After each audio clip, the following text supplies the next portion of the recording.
While I'm home dealing with pneumonia, I'm bored as all get out, so I think it'd be a good time to tell Yins about my first experience with the atypical. Sorry in advance if this update seems a bit short or disjointed. I blame the NyQuil. This story is partially second-hand. I was a little kid at the time, just 6 years old, so I only remember bits and pieces. For most of my life, I'd actually thought that I'd dreamt this until I casually brought up the weird childhood dream to my mom last Thanksgiving. She'd gotten a strange expression on her face, not saying anything until I pushed her. She asked me what I remembered. When I told her, she frowned, saying that I hadn't been dreaming. This happened roughly a week after the sperm donor shot up that gas station. Grandma was letting us stay with her for as long as we needed. Mum explained that back then she had been in shock, not knowing how to go forward. Between the shooting, trying to get back into the workforce after years of being a stay-at-home mum, the harassment, and mentally unpacking all of the years of mistreatment she'd dealt with in her marriage, I honestly don't know how she did it. The only time I'd ever seen her break down was when she first got that phone call from the police. With the exception of that moment, she hid it all so well, but she must have been drowning. Grandma was a blessing, though. I vaguely remember spending more time with her, being whisked out to the garden whenever my mother would need time to herself. It was during this time that my grandma told me stories about the neighbors, how they love fresh cream and sweets, how they are helpful and kind sometimes, mischievous or even downright evil at others. For whatever reason, I was always extremely curious about the malicious neighbors, even though those stories frightened me. Guess some things never change. Grandma actually had to talk me out of leaving cream for the knuckleavy on the grounds that maybe it'd be nice if it just got treated like the nice neighbors. Yeah, that's not how it works. Listen, I was only 6, okay? 6-year-olds aren't exactly beacons of wisdom. If Yins don't know what a knuckleavy is, just know that it's a particularly vicious neighbor that has been known to destroy entire towns with minimal effort by bringing about epidemics and drought. Thankfully, their ideal habit is near the sea, so Orion shouldn't have to worry about it. Not that we're equipped to deal with something like that. Anyway, at least I hope not. Those of you who live in coastal regions should avoid the beach at night during the summer months, just to be safe. But anyways, on the day this incident occurred, Grandma had to go to a doctor's appointment, leaving Mum and I alone together. She and I were playing hide and seek in the garden. Something Yins need to understand is that Grandma's garden was the envy of everyone in her neighborhood. It stretched for acres, filled with stunning flowers in one section, homegrown veggies and herbs in the other. She never confirmed it, but I wouldn't be surprised if this delightful garden became as magical as it did, without a little help from some of the kinder neighbors that Grandma left cream out for. In essence, this garden was huge.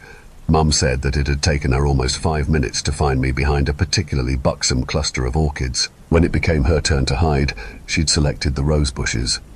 Mum waited for a minute or two after she heard me run around a bit, then pretended to sneeze so I would have a hint. Imagine being so bad at hide and seek your mother feels the need to cheat. Embarrassing. I know I was only 6, but good Lord. I must have been even worse than most 6-year-olds because even with the fake sneeze, I never showed up. She heard singing then. It came from the field behind Grandma's house, the voice as scratchy and cold as dying leaves being crunched underfoot. At the time, she hadn't expected anything atypical, but hearing the song had terrified her nonetheless, thinking that some human intruder was making a move on her young child. Mum quietly followed it, something telling her that calling my name would be a bad idea. She couldn't see where I'd run off to, but she could hear that damned singing. She also remembered that the wind was howling, blowing in the same direction as the song. I have to wonder if my grandmother's neighbors were guiding her.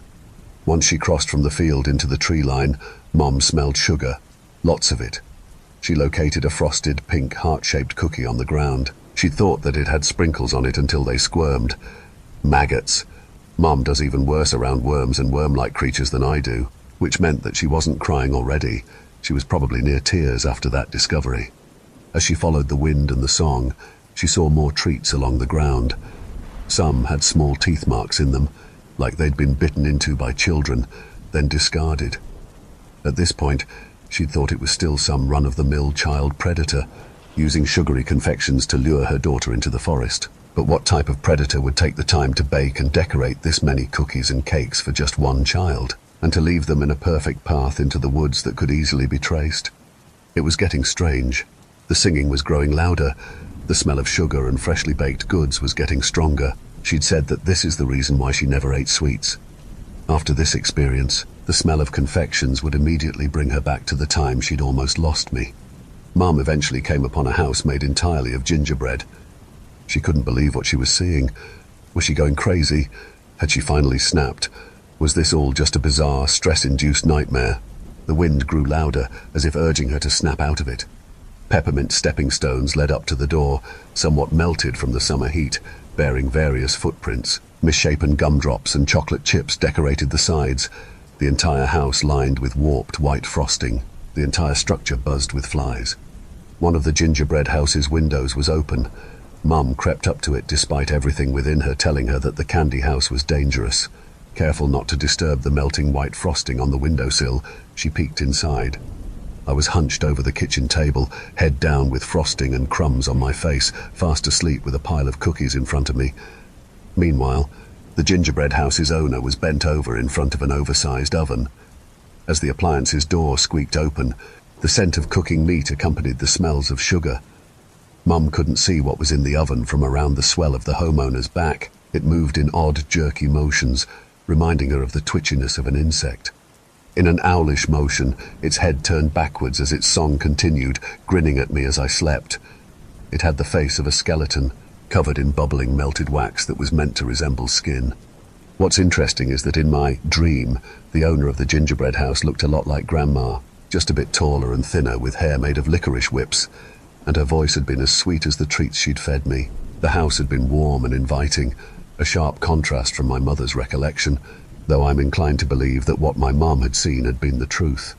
Mum ducked down out of sight, covering her mouth to keep herself quiet. She was racking her brain, trying to figure out how to get to me without that thing catching her too. What had Grandma told her about neighbours like this? They never stop craving. Mum remembered that these old neighbours are ravenous. It wouldn't pass up the opportunity to snag another meal, even if it already had one in its possession. Mum crawled to the back of the house. Using her fingernails, she dug at the gingerbread exterior, pulling out chunks of cookie and one of the gumdrops that decorated the walls. She tossed the gumdrop as far as she could. The wind changed direction, carrying it even farther than it would have flown normally. My mother said that she could have sworn that she heard a faint giggle carried along that powerful breeze. But she didn't have time to focus on that. Mom ducked around the other side as the door opened. There was another childish laugh in the direction of where Mom had thrown the gumdrop. The owner of the gingerbread house followed it, moving in eager, hopping steps as it kept up its rasping song. Once the thing was far enough, Mom crept into the house through the open door. Something crunched under her foot. Bones. The chocolate tile floor was littered with small bones. As she picked me up, she made the mistake of looking at what the thing had pulled out of its oven. She told me that she had to bite her tongue to keep from screaming as she carried me out of the gingerbread house.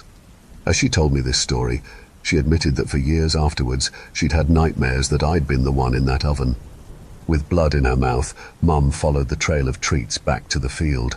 There was an outraged cry from behind her as the owner of the gingerbread house discovered that it had been tricked. Mum began to run faster. A small voice in the wind urged her to hurry, assuring her that we'd be safe if we could get back to Grandma's garden. The shrill screeching got closer, much quicker than Mum had expected. How could something that emaciated move so fast?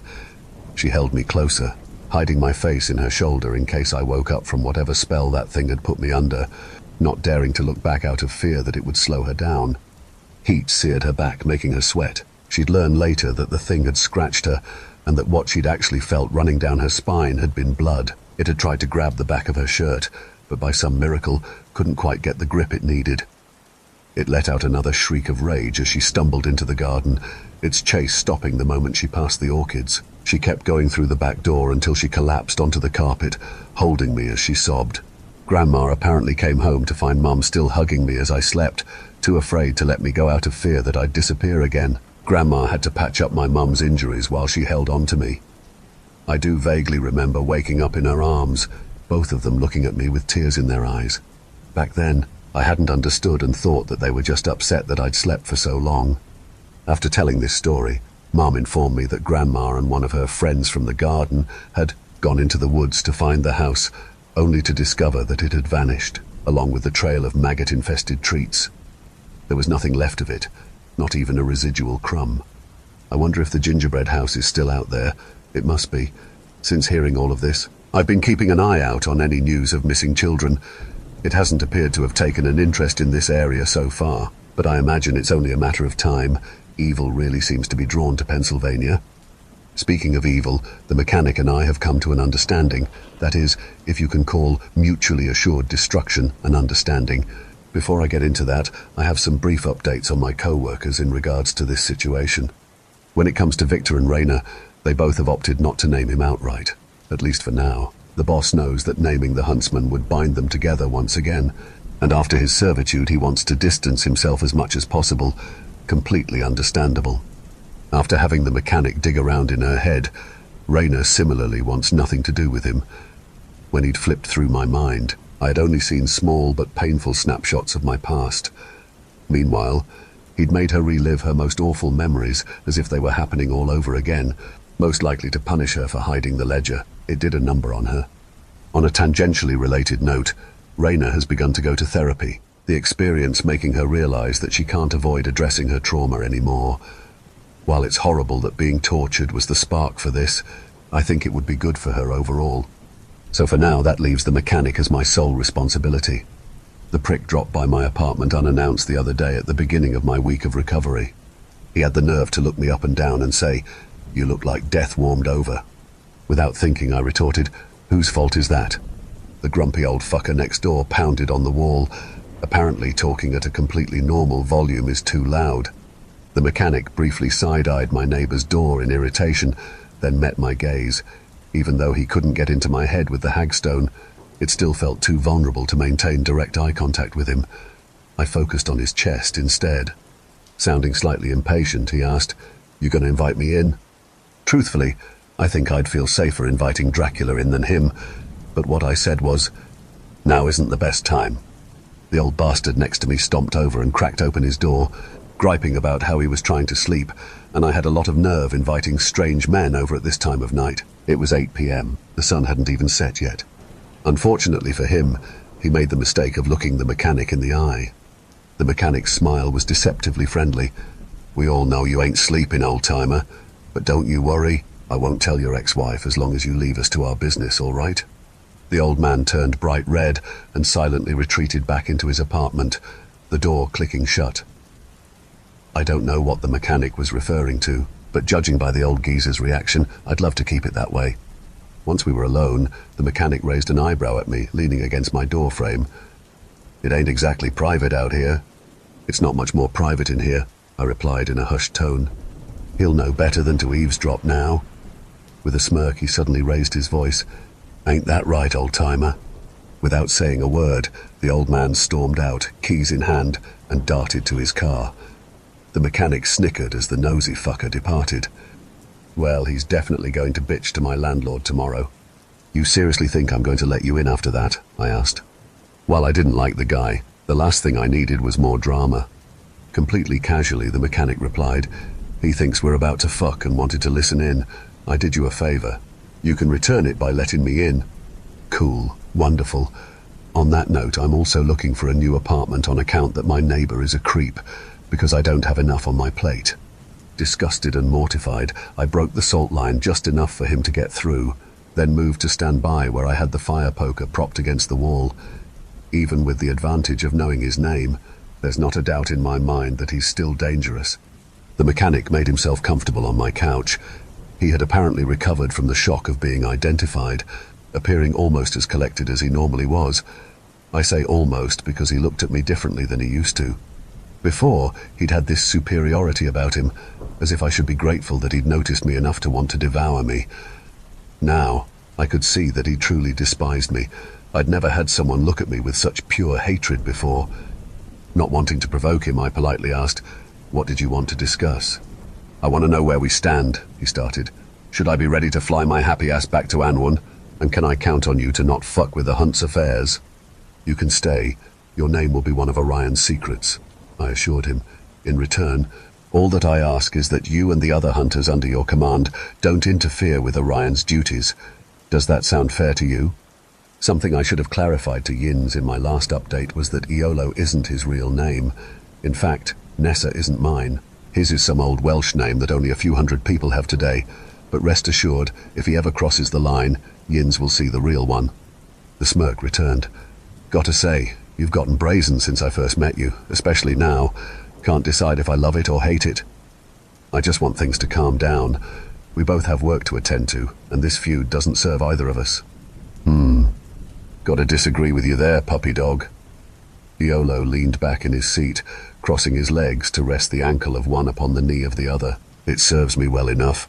Harvesting the souls of the wicked and the weak is simple work.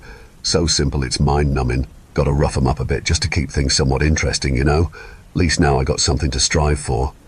He then explained that he wasn't going to be as aggressive as he had been, given that he couldn't do anything about me at the moment. What I gleaned from that was that this wasn't over, and it probably never would be. I voiced my thoughts aloud. You're never really going to give up on taking my soul, are you? He smiled. Afraid not, pup. Like I said the other day, you're stuck with me. In the past, mouthing off to him hasn't boded well for me. If I were smart, I'd learn my lesson and keep up the politeness permanently. However, when he said that with that fucking grin on his face, it really hit me that I was most likely never going to be free of this bastard. To top it off, I was emotionally and physically exhausted, and the cause of that exhaustion was sitting on my fucking couch, right in front of me. I really should have known better than to get shitty with him, but it was like a dam had broken. I was done, and you have to live with the knowledge that some rat catcher from Pennsylvania, as you put it, was the one to name you. That's got to be embarrassing. Bah. While that grin didn't disappear, I could tell that I'd hit a sore spot. I think I made up my mind on whether I love or hate your new attitude. Hate me all you want. You're stuck with me too, and you have no one but yourself to blame for it. He said with a small laugh. Oh, I'm well aware that it's my own damn fault that I ended up here. Should have just denied your offer and kept with what I was doing. It's definitely not a mistake I plan on repeating. That sounds like a threat. Nope, just a confession, he replied mildly, eyes narrowed. I'd expected him to be more hostile after my outbursts. He was definitely annoyed, but not nearly as much as he had been in the past when I'd let him have it. Maybe he finally pulled that stick out of his ass. Doubtful, but one can dream. He got up to leave, saying, Most humans aren't worth hating. Generally speaking, you all just kind of blend together. You'd be the first exception I've found in a while. Oddly enough, I think that was supposed to be a compliment, but I'm not sure. After that unpleasant visit, I started looking into what could be done for the Weeper. How Weepers come into this world varies depending on region. Given that the one that helped me is the first to converse with an Orion employee beyond screaming, singing, or crying, we are unsure which accounts are the most accurate. Right now, I'm thinking that once I get well enough to meet with her again, the first step should be to ask her. It might give me a clue on how to proceed. I have a temporary idea of how to help her, but nothing permanent yet. Since I'm not sure if this temporary fix will even work, I won't describe it here just yet. No sense in elaborating on a potentially faulty method. I do warn Yins that one of the rituals regarding Weepers is strange, to put it lightly, and I'm a bit reluctant to post it, but apparently this ritual has worked for some people, so it merits at least some mention. In Scottish tales, Weepers were thought to be women who died during childbirth, dooming them to an afterlife of grieving until the day comes that her life would have ended normally. As such, some Scotsman got the brilliant idea to sneak up on a Weeper and suckle on her breast to trick her into thinking he was her lost baby. Yes, really. What's even worse is that this allegedly worked. The Weeper not only told him how to avoid his own death, but offered him a wish. I have so many questions. Who discovered this, and why was that their first instinct? And most importantly, why? Just why? The Irish interpretation of Weepers is a bit different. They are said not to be the spirits of expecting mothers who passed before their time, but to be keening women who failed their duties, thus cursing them to spend an eternity atoning for it. For reference, keening women played a big role in ancient Irish funerary traditions, their vocalizations thought to protect the spirits of the dead until they could reach their final resting place. No matter which way you spin it, Weepers are thought to be cursed. Let's pray that the way she became trapped in that river was the Irish way. I'm bisexual and all, but getting up in the Weeper's business like that without at least taking her to dinner first seems just a bit too forward. While we're on the subject of Weepers, I think it would also be good to tell Yins about one of the few calls we've had about them. This happened just last year, and I'll preface this story by saying that this is, sadly, one of those calls that doesn't have a happy ending. Like I said in a previous post, weepers generally aren't malevolent towards humans, however they can be dangerous if provoked. One of the ways that this can occur is if their laundering duties are interrupted. For this reason, if yins ever happen upon a weeper, don't try to take back any of the clothes that she's working on, even if it's your favorite garment, even if it's designer. An angered weeper is a force to be reckoned with. Banging and ear-splitting shrieks could be heard from the other end of the line as the client tried and failed to stay calm. So, I saw some girl swimming around in the pond with a bunch of bloody clothes, including my brother's shirt that I got him for Christmas. I got freaked out, and when she wasn't looking, I just took it. And now she's outside my house and I don't know what to do, and I kept my voice gentle. Do you have a pair of iron tongs? Or anything else made of iron that you could use to reach out to her? I don't think so. Is the shirt the only thing she wants? Yes, but in order to safely return it. The woman anxiously interrupted. If I throw it out to her, will that stop this? No, ma'am, it's not safe to reach out to her without iron, so please wait, and I'll be right there. Line all of your doors and windows with salt and wait for me, all right? I'll be quick, I promise. She gave me her address. I hauled ass, managing to get there in less than 10 minutes, though during the drive, I had the sense that it still didn't feel fast enough. When I arrived, I was horrified to discover that the client hadn't listened. The weeper was nowhere in sight. A disembodied arm, detached messily from the elbow, sat on the front porch, palm up. I ran in to see that the client was still alive, but barely. Her eyes were vacant, face sweaty, skin a sickly shade of grey. I took off my jacket and tied it around what was left of her arm to stop the blood, then called 911. She died during the ambulance ride. Unfortunately, that wasn't the end of the tragedy. The client had mentioned that the weeper had been washing not just her brother's shirt, but others. Even though we'd searched for the weeper after the EMTs took the client away, we couldn't find the mournful neighbour anywhere.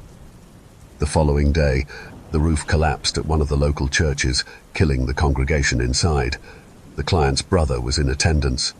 When I say what I'm about to say, I want to make it clear I'm not blaming the client for anything that happened.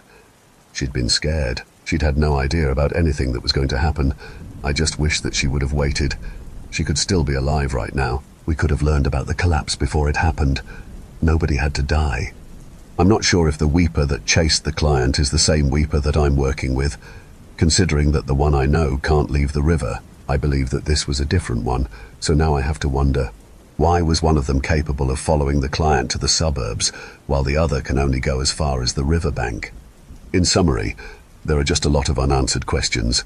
Like I said, she is the only one to speak to us, so I have to wonder how many gaps there are in our records. Maybe she is different than other weepers in some way, or I just want to believe she's different. The only thing that I know for sure is that I can't develop a treatment plan until I learn about how she came to be trapped in that river. There is one other thing that I worry about when it comes to resolving her situation. The mechanic. It always goes back to him, doesn't it?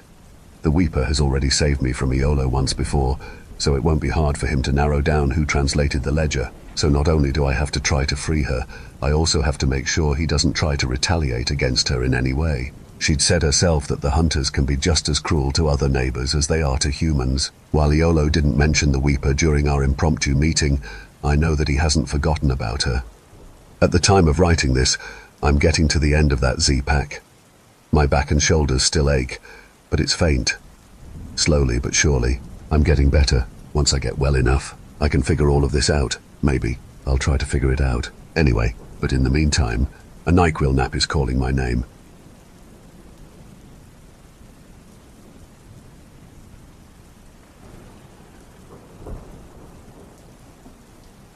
Well, it finally happened. The worms infected a person. Yins remember that PSA I gave about avoiding deer meat until this epidemic was resolved. Yeah. If you're not familiar with what Orion Pest Control services are, it may help to start here. This now marks the 4th after-hours emergency call I've joined Victor on. It was Raina's first. She picked me up. Since I'm still looking for a replacement car, someone down the street is selling a Jeep Wrangler that I have my eye on. Just need him to call me back. I eyeballed the water gun she had sitting in the back seat. She explained that it was filled with salt water. You can make fun of me if you want, but it'll make a neighbor think twice, she insisted. I wasn't going to make fun of you.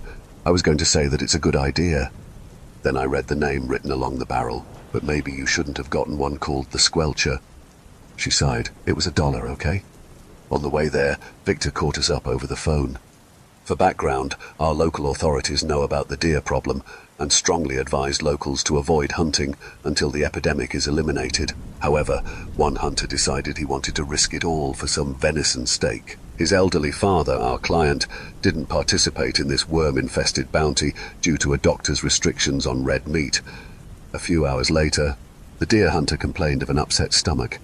Thinking it was just indigestion, he took a shot of Pepto and tried to sleep it off. In the wee hours of the morning, the client was awoken by the sound of something heavy falling to the ground, followed by his son yelling. The client, not being able to move well on his own, got his cane and went to check on his son, then had to use that cane to defend himself against the worm that tried slithering out from beneath the crack in his son's closed door. The client took cover in his bathroom, standing in the bathtub out of fear that the worms would try to reach him from under the door again. We all rushed to the suburbs. Victor was the first to arrive. Raina and I got there to find that he'd trapped the infected man in the bedroom with a line of salt. From inside, wet, choking noises could be heard that made my stomach clench. If anyone is curious, yes, this is my worst fear come to life. Client's still in the bathroom, he told us. One of you should check on him, make sure he hasn't been bitten. Not sure what to do with this guy yet. I knocked on the locked bathroom door, announcing, "I'm with Orion Pest Control. Have you been hurt, sir?" The old man sniffled in a way that made my heart ache, then shakily replied, "I'm all right. What's happening to my son? Is he—" He couldn't finish that sentence. I assured him that we were working on it and asked if he'd want one of us to take him somewhere safe. He refused to leave, insisting that he wouldn't abandon his son to face his fate alone. Eventually, I was able to convince him to move to his sitting room, administering salt to the entryway to ensure that nothing could get to him. At least he had somewhere more comfortable to sit while we tried to figure that mess out. When I approached the hall, I overheard Raina asking, "Weren't they able to treat that dog that got infected? Do we know what they used?" Victor replied, "Yes, but they were able to get to it before the dog started showing symptoms. The worms hadn't reached maturity yet. Unfortunately, we're past that point with this guy." Raina absent-mindedly toyed with her hair as she thought hard. "Okay, so the worms are vulnerable to salt, we know that much. What if we could get him to ingest it?" The client's son banged around in his room. He alternated between furious howls and guttural growls. Victor gave the door a pointed look and said, "You think he'll cooperate?"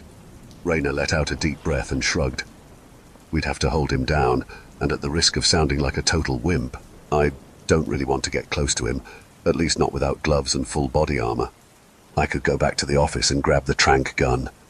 I informed Victor, "It won't work. The first time I found an infected deer, the tranq didn't do shit." Still watching the door as if prepared for the client's son to bust through it like the Kool-Aid man, Victor replied, "All right, so knocking him out is out of the question. I don't know if the worms can get into me, what with my condition and all, but I'm not sure any of us want to find that out the hard way." "Wait, a saline," Raina then muttered. "Instead of the sedative, why don't we fill the tranq darts with a saline solution?"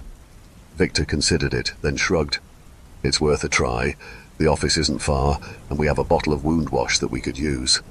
While he went to take care of that, Raina and I were tasked with standing guard to ensure that the client's son couldn't get out. He sounded like a trapped animal, bellowing and thrashing around in his room. Glancing in the direction of the client, who was slumped on his couch with his face in his hands, Raina whispered, "If my idea doesn't work, I also know of some plants that can be used to treat intestinal parasites. Unfortunately, I won't be able to get them until the shop opens up. And even then, that's just for like tapeworms. I don't know if it's effective for hellworms." Glass broke. We looked at each other briefly, sharing identical expressions of wide-eyed fear before I raced outside to make sure that it wasn't the window.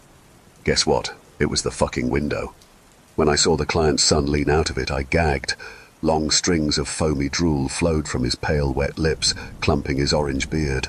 His eyes were wide with a wild sort of confusion that reminded me of a rabid coyote that we'd dealt with back in April. His face shone with sweat in the dim light from his room. I took out the salt shaker from my belt and swung it in an arc.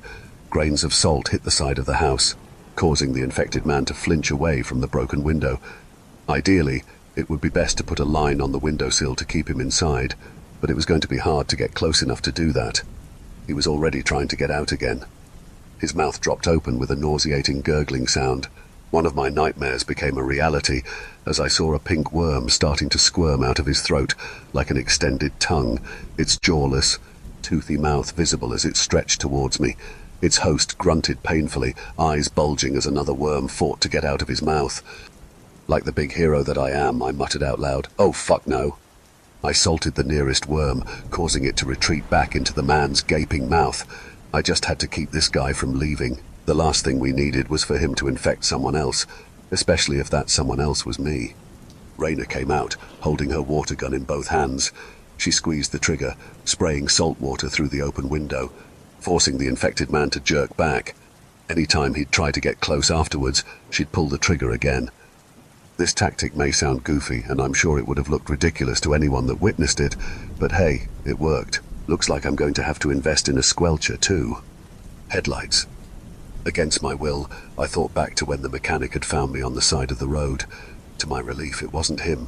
Victor was back with the tranquilizer gun and a case of darts filled with 0.9% saline.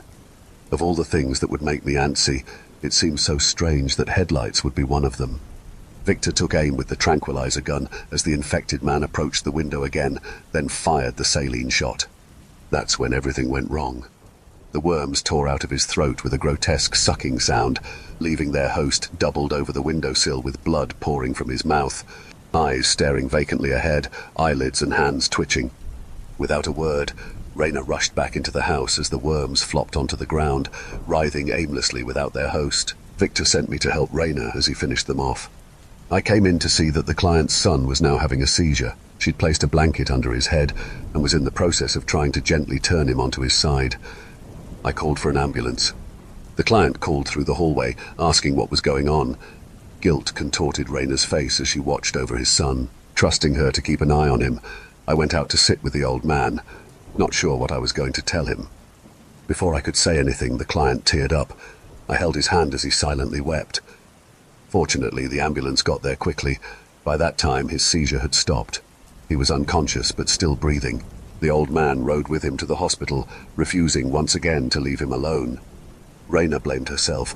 There was no way that any of us could have known that the worms would react like that. We still know so little about them. Unfortunately, when it comes to the atypical, sometimes it takes some trial and error to figure out what works and what doesn't. Sometimes these ideas pan out, other times, not so much. I told all of her this, but I know from experience that it'll take time for her to realize it. Welcome to being an Orion employee. The client called us back the next morning, informing us that the worms had ripped a hole in his son's large intestine during their hasty exit, so he had to undergo emergency surgery. Initially, when I heard this and the tone of the client's voice, I feared the worst, but thanks to the wonderful people in the hospital, the man miraculously survived. He has a long recovery ahead of him, but it's better than the alternative.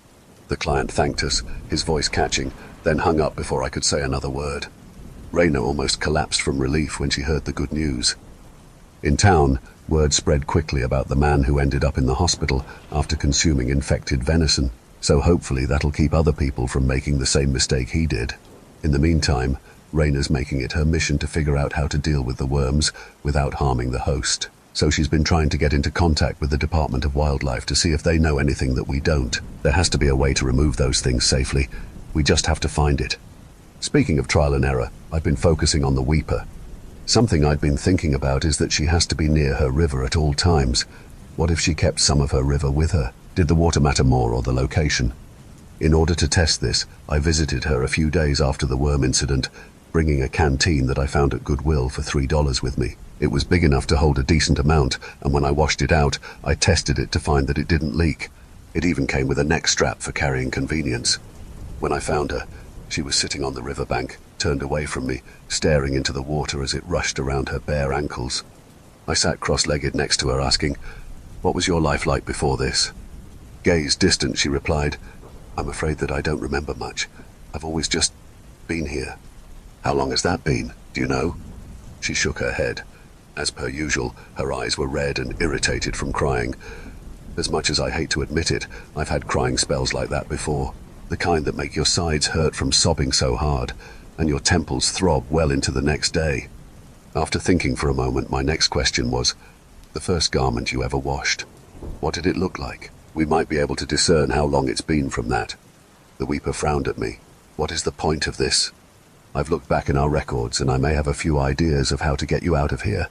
However, whatever method we try will depend on how you got here in the first place. If there's anything you can remember, it'll help." She sighed, tilting her chin up thoughtfully, closing her eyes in concentration, her face screwed up in frustration. Then she shook her head again. "There's nothing." Brr. The Scottish tradition came to mind, making my stomach do a somersault. How in the hell was I supposed to bring that up? It's not exactly a casual topic of discussion. She frowned at me again. "Are you that agitated? You're flushed." Sure enough, my cheeks were warm. "Wonderful." "I am," I replied dumbly, trying not to sound flustered. "Oh, it's not because of you. I'm not agitated. I'm just thinking about one of the methods I read about."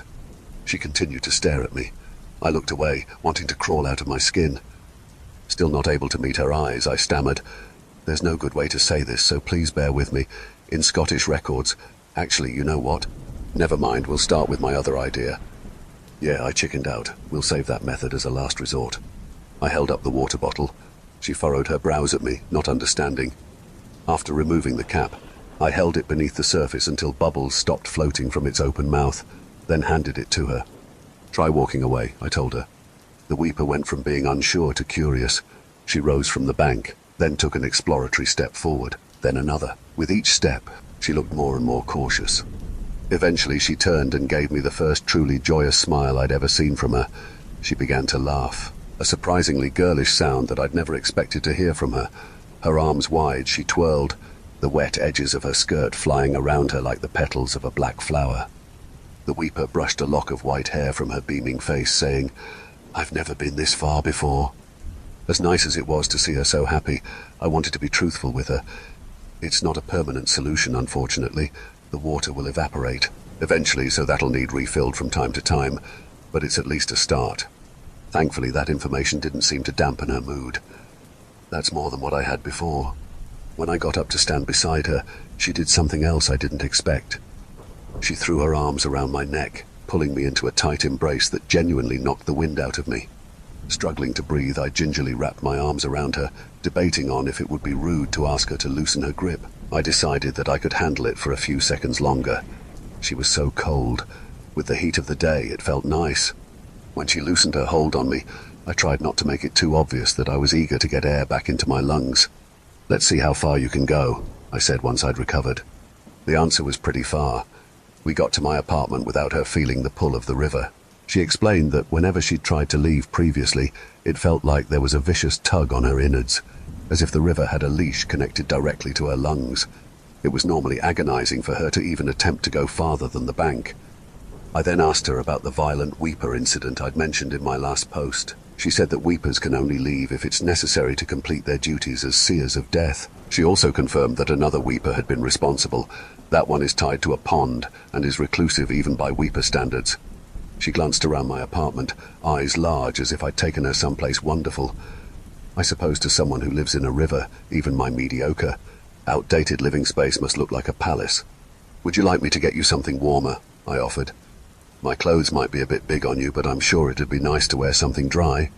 She gave me a demure smile. "That would be lovely." The coziest clothes I could find were a black crewneck sweater that read, "Hell is real." I got it passing through Ohio. Sweatpants that were definitely going to be too long for her, and a pair of wool socks. No one ever accused me of being a fashionista. However, the weeper accepted them without complaint. After she'd changed, she asked about cleaning up the dress she'd been wearing, only to be shocked to learn about the invention of the washing machine. When I showed it to her, she narrowed her eyes at it suspiciously as I showed her how to use it. Judging by the way she stared at it, I think that she was expecting the thing to chomp down her dress in one bite. "This gets the clothes clean?" she asked skeptically. "Most of the time," I said. "Some stains are more annoying to get out than others, though. All it does is spin the clothes in a wet circle. How could that possibly be more effective than scrubbing?" I shrugged. "The doohickey in the middle scrubs it, sort of. Just let it do its thing and then judge afterwards, all right? Give yourself a break." The weeper still looked doubtful, staring at the machine in disdain, but didn't comment further as I pressed start. What sold her on modern appliances wasn't the washing machine, but the dryer. Once I removed the blanket I'd thrown in with her dress and draped it over her shoulders, she seemed content. No one can resist a blanket straight from the dryer, not even neighbors. Where all of that laundry talk brings us to is what I woke up to at midnight. At some point I must have dozed off, still trying to get my energy back after a week of illness and injury. When I woke up, the weeper wasn't in the blanket cocoon that she had been in when I'd passed out on the couch next to her. I noticed that my broom was placed next to my front door, the salt line interrupted. She'd set it perfectly upright, a common way of warding off malevolent spirits down south. At least she'd taken the time to protect me before sneaking out. I went out to search for her, but I didn't have to go far. She was singing softly, her voice mournful. It was hard to hear, only audible once I passed close to the laundry room. I found her sitting in front of the washing machine, her canteen of river water still slung over her shoulder, her pale hair and skin illuminated by the red glow of the pop machine right by the entrance. Agus Airiu, Agus Anawirid, Nil Duin Arbith Agam, Zairiu. Equally as confused as I was concerned, I approached her, asking her what was going on. The weeper turned her head to look up at me, eyes shining with tears. Uneasily, I looked closer at the washing machine. Reflective yellow vests, the same ones construction workers wear to catch drivers' attention, all spun together in a wet clump. I couldn't tell how many there were exactly, but the machine was shaking from the heavy load. Carefully I asked, "Can you tell me who they belong to?" Seemingly entranced by the bloodied laundry as it spun, she rasped distantly, "The shepherd of the forest will come to protect its flock. The sun will set over red soil." Oh, shepherd. Could she be talking about a false tree? They're extremely territorial, protective of the forests they call home. While they don't inherently harbor ill will towards humans, they can be extremely dangerous when they or their homes are threatened. "Is this happening right now?" I asked. She shook her head slowly. "So we had time. Good. We were going to need it, if I was right about what we could be dealing with." The next morning I told my co-workers about the Weeper's premonition. After scouring the local news, we found that the suburb was planning to expand with construction starting at the end of the week, despite protests from locals. Everyone that's lived here long enough to be aware of the neighbors knows that this will end horribly. It wouldn't be so bad if the people running that development actually gave a damn, but they appear to think the neighbors are just small-town superstitions. Easy for them. They aren't the ones that have to deal with the repercussions. We figured out where the construction site was, deciding it would be safest if all three of us attended. False trees get stronger as they age, though it should be noted that young ones are formidable enough. As such, we make sure not to use violence. False trees are essentially spirit of the forest given form. They are not to be taken lightly. That being said, they can be reasoned with. Some general advice when it comes to dealing with false trees is to always be respectful of their homes. If yins find yourselves feeling like you're being watched while alone in the woods, do your best to stay calm. They're judging you, making sure that you're not up to any trouble. They'll let you continue on your way unharmed as long as you prove that you're not a danger to them or the forest they inhabit. Beforehand, we made a pit stop to get an offering for the false tree in the hopes of appealing to it. Lamb meat. According to our records, those that had to venture into the woods would sacrifice one of their flock to be granted safe passage in the forest guardian's home. We parked the company truck some distance away from the construction site, not wanting any trouble, especially since there were allegedly already attempts to sabotage construction by locals. Before we entered this section of the forest, each of us asked for permission to enter. There was a gentle, pine-scented breeze in response. That meant that we were welcome, at least for the time being. We left the lamb meat offering on the trunk of a fallen birch tree. Raina said a prayer over it for good measure. The first bad omen we'd encountered had been the weepers. The second was when we found a hammock tied to two trees. Raina and I glanced at each other in confirmation. Both of our hagstones reacted. The hammock wiggled as its occupant sat up, revealing that it was Briar, still in his grey Dubnos towing work shirt, holding a book open in his hand. He looked just as thrilled to see us as we were to see him.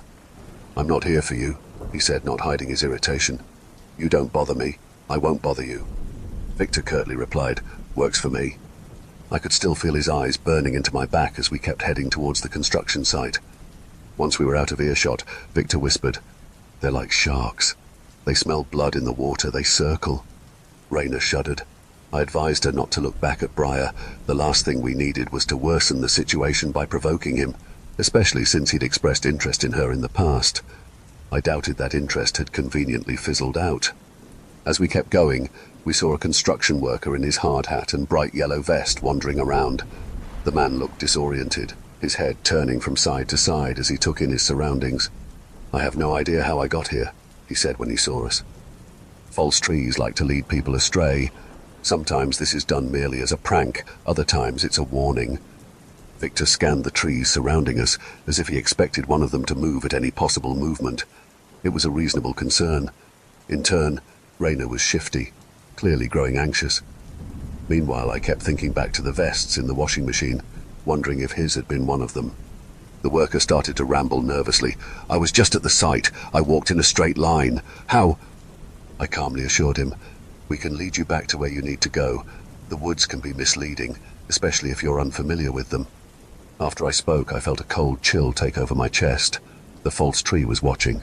I resisted the urge to look around despite the paranoia that was gripping at my heart, knowing that it wouldn't reveal itself unless it wanted to. The construction worker nodded quickly, his eyes still flitting around as he followed us. Victor asked, "Did you follow a voice or hear any whistling?" The worker looked even more confused. "Well, I heard one of the guys whistle, just messing around, so I whistled back. Don't know what that has to do with me getting lost." Victor, ever the people person, didn't sugarcoat it. "Yeah, that wasn't your buddy that you whistled at." "What are you? Hold on, what's going on?" That feeling of being observed wasn't going away. It was following us, listening. Victor abruptly stopped, casting his gaze at something in the distance. He raised his voice, keeping his tone polite. "Is this man permitted to leave?" A strange groaning echoed throughout the woods, like the creaking of an old tree being felled, changing in pitch as the sound went on. A chorus of growls rose around us, joined by the shrieks of angered birds. I resisted the urge to sink into myself. The worker's breathing quickened beside me, his eyes huge. He crept closer to Rainer and I, afraid, but trying to hide it. Victor hissed to the man, "I know this sounds strange, but you need to put your shirt on inside out and backwards. Right now." The worker swallowed nervously, sweating as he did as he was told. While he did the same with his work vest, Rainer suddenly jolted back, her eyes fixed on something. When I followed her gaze, I saw a flash of black fur that was far too large to be a coyote. Like many other neighbors, the false trees can appear in many forms, the first being, you guessed it, a tree, one of the other common disguises being a bear, and another a bearded old man. The ominous groan gradually turned into a deep chuckle. When angered, one of the few things that can spare Yins from a false tree's wrath is to make it laugh. For whatever reason, they find a human wearing their clothes incorrectly to be peak comedy, or they just enjoy seeing terrified people desperately try to appease them in any way possible. The noises began to fade, though the feeling of being watched did not. Without another word, we promptly began walking again. Nothing obstructed us, but the air felt thick. This wasn't over. The construction worker was shaking the entire time. When we found the construction site, the worker sprinted away before any of us could say something, making a beeline towards a man with a clipboard. This man looked like he thought himself to be extremely important, possibly the most important person in the forest. The false tree's awareness was crawling along my skin. The air felt even heavier as it took in the progress of the construction. Trees felled, the ground gutted, the odor of hot oil tainting the air. This is going to be a bloodbath. While I couldn't hear what they were saying over the roar of machinery, the man with the clipboard's face turned red, waving his arms animatedly as he argued with the worker we'd found in the woods. The worker's face turned white, then he abruptly turned and walked out, the clipboard guy shouting at his back. That worker would be one of the lucky ones. Clipboard guy did a double take when he saw us, then marched over. Victor grumbled, "Here we fucking go." Clipboard guy yelled, "You can't be here!" Victor stepped forward. "I'm with Orion Pest Control." Clipboard guy interrupted. "I can read your jacket, arsehole, so why the fuck are you here?" "Well, aren't you pleasant?" Victor's expression didn't change despite the man's hostility. "This site is dangerous. There's an animal prowling nearby that becomes extremely violent when exposed to this kind of work." "Is this supposed to be a joke? Get the fuck off my site before I call the police!" Victor abruptly yanked down his bandana, showing off his slit throat. The man's face went from bright red to pale as he backed away. "You think this looks bad?" Victor said, pulling it back into place. "This animal I'm talking about will do worse. If you and your crew don't want to end up like me, you'll leave right now." While that would have convinced me and most normal people, Clipboard guy apparently had no sense of self-preservation. He shouted again that he was going to call the cops on us. Rainer whispered, "What do we do now?" The false tree didn't give Victor or I time to answer. It had seen enough. Its home was being desecrated, and it wanted someone to pay for it. Over the sound of construction equipment, I heard that telltale deep groan that had resonated through the trees earlier. I silently reached for the fire poker on my belt. Victor saw me and shook his head at me. Reluctantly, I took my hand off of it. The sky suddenly became much darker as the shrill cries of birds became overwhelming. I looked up to see that their wings blocked out the sky. Coyotes yipped and cackled as they surrounded the site. From the corner of my eye, a lumbering shape darted past. The shape turned out to be an extremely pissed-off black bear. Trying to stop the animals wouldn't stop the attack. They were following orders. We had to find the one controlling them.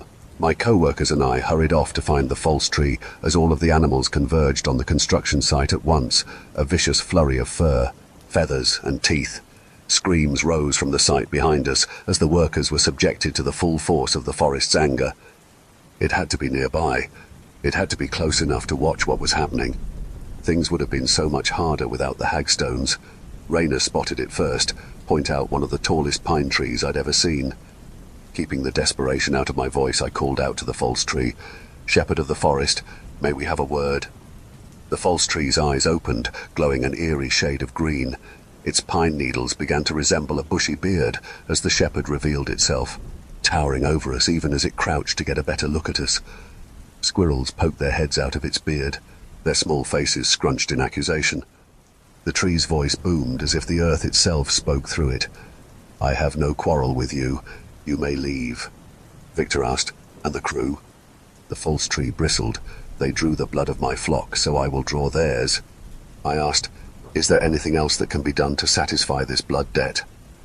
"Your offerings and prayers are appreciated, but no amount of lamb will be enough to replace what has been lost," the tree replied sternly. Victor then asked the question I was afraid to hear the answer to. "If we try to help them, will that implicate us?" The tree did not hesitate. "Yes, it is best that you left." Raina and I glanced at Victor, her not even attempting to hide her horror. He couldn't seriously be considering leaving these guys to die. No, he could be, if he thought that this false tree was more than what we could handle. I don't know why, but after besting a member of the Wild Hunt, I'd been beginning to think that things would be different, that we were now magically capable of handling more than just home infestations, but that was stupid. We'd barely survived the hunt, saved only by the mechanic being bored and egotistical enough to agree to give us that hint. Victor thanked the false tree for allowing us to converse with it, then started heading away. Raina and I followed.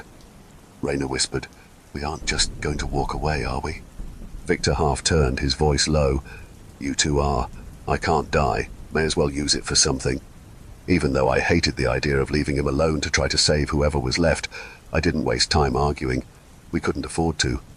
When we've encountered false trees in the past, we'd occasionally been able to talk them down, but this false tree was angered beyond reason. Tangling with it while it was in this state would be a suicide mission. With the screams at our backs, I guided Raina back in the direction of the company truck. I clenched my teeth, telling myself that if I died with them, it wouldn't help anything. Try telling my conscience that, though. I wish I could say that the nightmare stopped there. Halfway to the truck, we heard heavy breathing and footsteps behind us. It was the clipboard guy from earlier. Covered in blood that may or may not have been his, it was hard to tell. As Raina started to approach, he cried out in agony as he fell to the ground. Black thorns wrapped around his ankle. Briar had found who he'd come here for. Instinctively, I stepped forward, but then Raina's fingers dug into my shoulder. I saw then that Briar had left his hammock, standing with his arms crossed over his chest, eyes fixed on me, silently daring me to try him. "We can't interfere with the hunt," I reminded myself numbly. "Not unless we want things to get bad again." Clipboard guy reached for us. Thorns shot from the ground, pinning his wrist.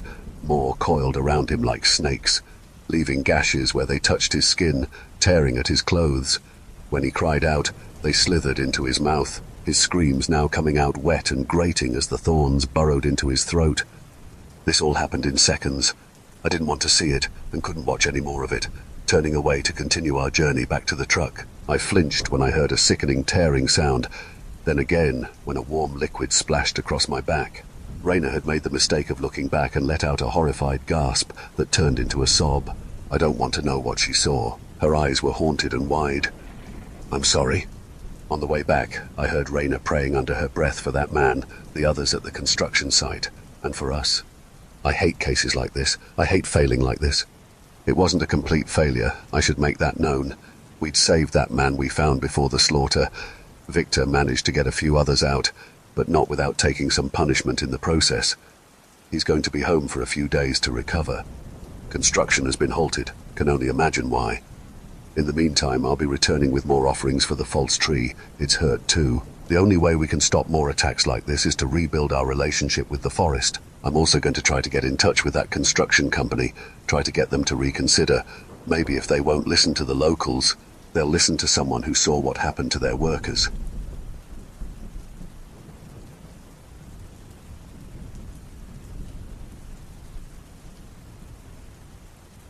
I'm going to start this update off by telling Yins about a case that demonstrates how housekeepers can be great house guests when treated well. At first it seemed like it was going to be textbook. Client calls, doesn't listen to us, then proceeds to be surprised when they have to face the consequences of their actions.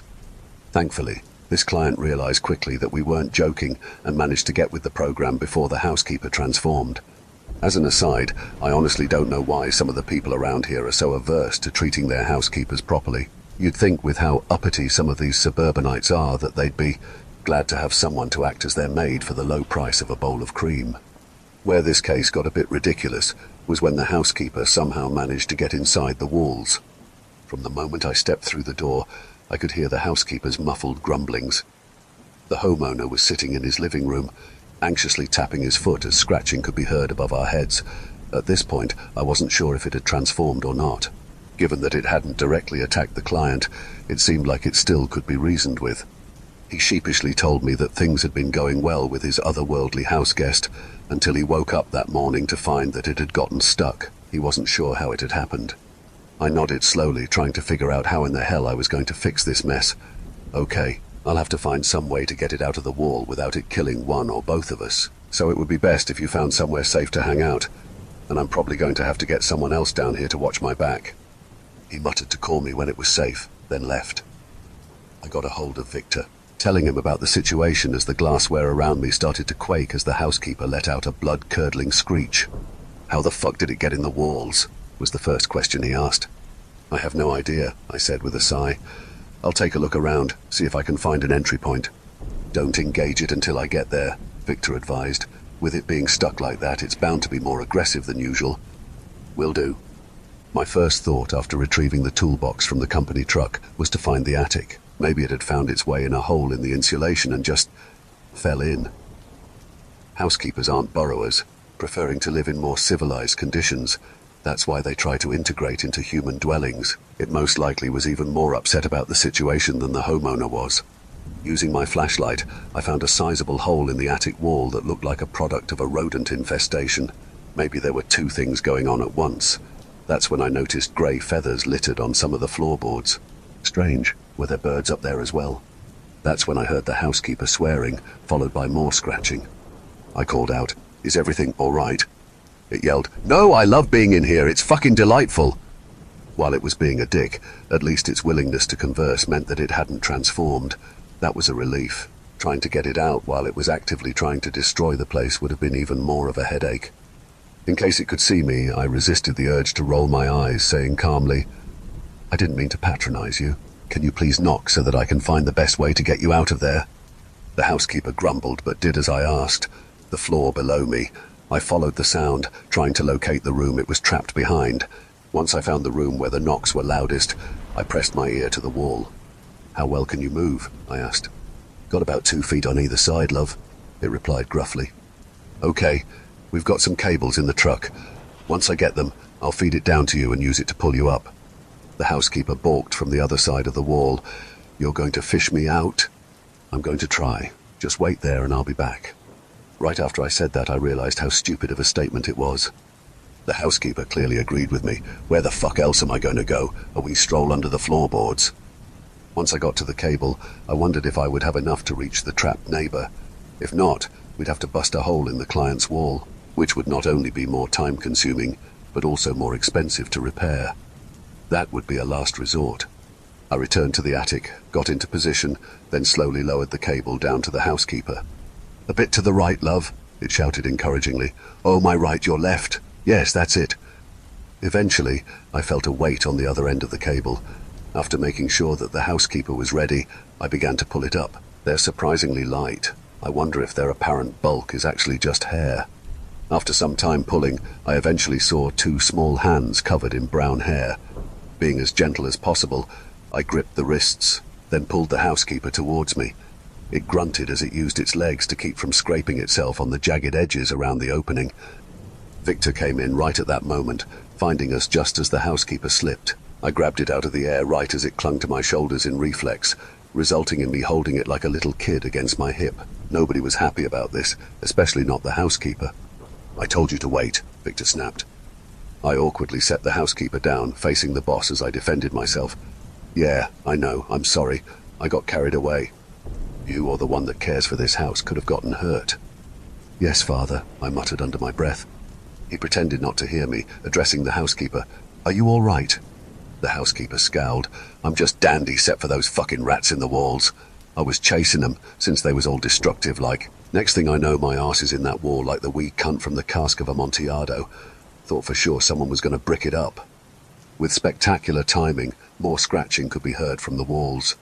Victor replied, "I'll start looking around for the rat's nest, if you want to get the housekeeper a drink." Thankfully, the homeowner had Bailey's. The housekeeper definitely needed it. When the housekeeper began to vent about the rats, I immediately realized that we were dealing with something else. Apparently, these rats had feathers. I guess the housekeeper found the feathered rats crawling over the homeowner in his sleep. The housekeeper had chased them off and tried to catch them, but then Yin saw how that went. I asked the housekeeper if it would mind if I excused myself. It was fine with it, sipping delicately and happily at its Irish cream. That's when I heard what sounded like a baby's cry. Victor had found the feathered rats. I hurried back out to the truck to retrieve a cage. In the past, the only way that feathered rats could be dealt with was to burn the house they'd infested down. But we found that they can be trapped like any other rodents, then humanely euthanized. As long as the bodies are burned afterwards, they can't come back. The feathered rats feed on homeowners in their sleep. Common symptoms reported by those who've been parasitized by the feathered rat are exhaustion, extreme thirst, and bizarre dreams. If the infestation goes on for too long, the homeowner will die of dehydration. Our client was lucky that he had a housekeeper watching over him. When I returned with the cage, Victor had one of the feathered rats by the tail. They're also much larger than most rats, roughly the same size as a common house cat. It let out another creepy infantile cry as he shoved it into the open cage. It was pregnant. We'd caught it before it had given birth, thank goodness. We just had to find the other members of its colony. It took hours of digging through insulation to find all of them, but eventually we rounded them all up in the cage. By the time that we were finally done, the housekeeper had polished off the entire bottle of Bailey's. It was feeling pretty good. It drunkenly cheered for us from where it sat in the kitchen. "That's right, you wee fucks. Get your feathered arses out of here." Since the infestation had been more severe than anticipated, the client came home before we'd had a chance to call him to update him on the situation. He arrived just as Victor started carrying the cage of screaming feathered vermin to the truck. Understandably, the client had many questions. Despite my exhaustion, I answered as best as I could while Victor loaded up the feathered rats. Yes, the housekeeper was rescued from the walls. No, those weren't just regular rats. Yes, we would return the following day to patch up the holes in the walls. No, I'm not sure if insurance will cover it. He'll have to talk to his agent. Before I left, I advised him to get more Baileys. That housekeeper had definitely earned it. From what I can tell, it still lives with him happily, and they appear to have gotten more comfortable with one another. When we got back to the office and disposed of the feathered rats, Victor said he and Raina would return tomorrow. He would be doing that patchwork. Meanwhile, she would be there to bless the house. A solid treatment plan that hasn't failed us yet. On another note, I should also mention that I got that Jeep I mentioned in my last post. Of course, the first thing Victor did when I drove it to work was look me dead in the eyes and say, "Yeah, you would be a Jeep person."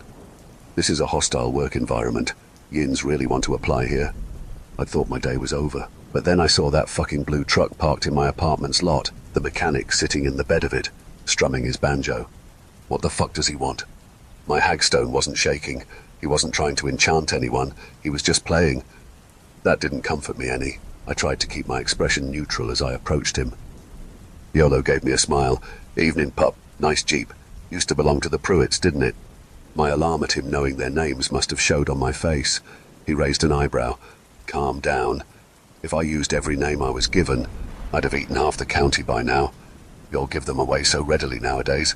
People like the Pruitts aren't much of a chase. That was not reassuring in the slightest. Why are you here? I asked carefully, wanting to get right to the point. Those worms. I hate them, and I want your help in dealing with them. Good Lord, not the worms again, I politely told him. That's more of the Department of Wildlife's area than mine. I pretty much only deal with them when they're on private property. Brr. He gave me an annoyed look, though he kept his voice light. Now I know that's some bullshit, pup. Didn't I catch you fighting one on the side of the road one night? It was blocking my car. I didn't really have any other options, I reasoned. Iolo wasn't having it. Department of Wildlife's been dropping the ball. I've seen you do it, so I know you're competent. Now, are you going to keep being a pain in the ass, or are you going to do your job? As embarrassing as it is to admit, I did not want to deal with those worms again, especially after last time. That infestation has been haunting me in my sleep. The difference is that in my dreams, I'm the infected one. They feel so real. I can feel the worms tugging at my insides, their flesh sliding against the back of my throat. With a weight on my chest, I released a deep breath. Fine. Mind if I at least wash up first? I'm covered in insulation. Better not. We're going into the mines. I blinked like an idiot. The mines? Yup. So my truck or your jeep, he replied casually. He wanted me to be alone in worm-infested mines. With him, that was definitely a trap. You're a powerful creature. I don't see why you need my help in the first place, I said uneasily. The mechanic sighed impatiently, his glare scolding me. Salt's the only thing that kills 'em, and seeing as I can't touch that stuff, that means I'm going to need a human. Now if you know what's good for you, pup, you'll stop giving me shit and get in my truck. I didn't argue anymore. Swallowing back the dryness in my mouth, I softened my tone, not wanting to piss him off further. I'm not trying to anger you when I bring this up, but since the hagstone repels you, it might be best if we took the jeep. I'm not taking the stone off, especially if we're going somewhere alone. His smile wasn't friendly. Good decision. I'll tell you how to get there. Not taking his eyes off of me, he slid off his tailgate, holding his instrument by the neck as he followed me to the jeep. He ended up having to sit in the back seat diagonally from me to accommodate the stone's limits. After a few minutes of driving, the anger seemed to drain from him. Even so, the start of the car ride was tense. It occurred to me then that he wasn't used to not having complete control over everyone around him. It was probably driving him crazy. I probably should have gotten some satisfaction from this, but instead, it made me uneasy. Trying to keep my tone delicate, I broke the silence. You know, seeing as how we're pretty much stuck dealing with each other, maybe we should try getting used to one another. When he didn't say anything, I continued, Don't get me wrong, I'm not suggesting we become best friends or anything like that. Maybe just get to the point where we can tolerate each other, you know? After another moment of uncomfortable quiet, he finally answered, That'll depend on how tonight goes.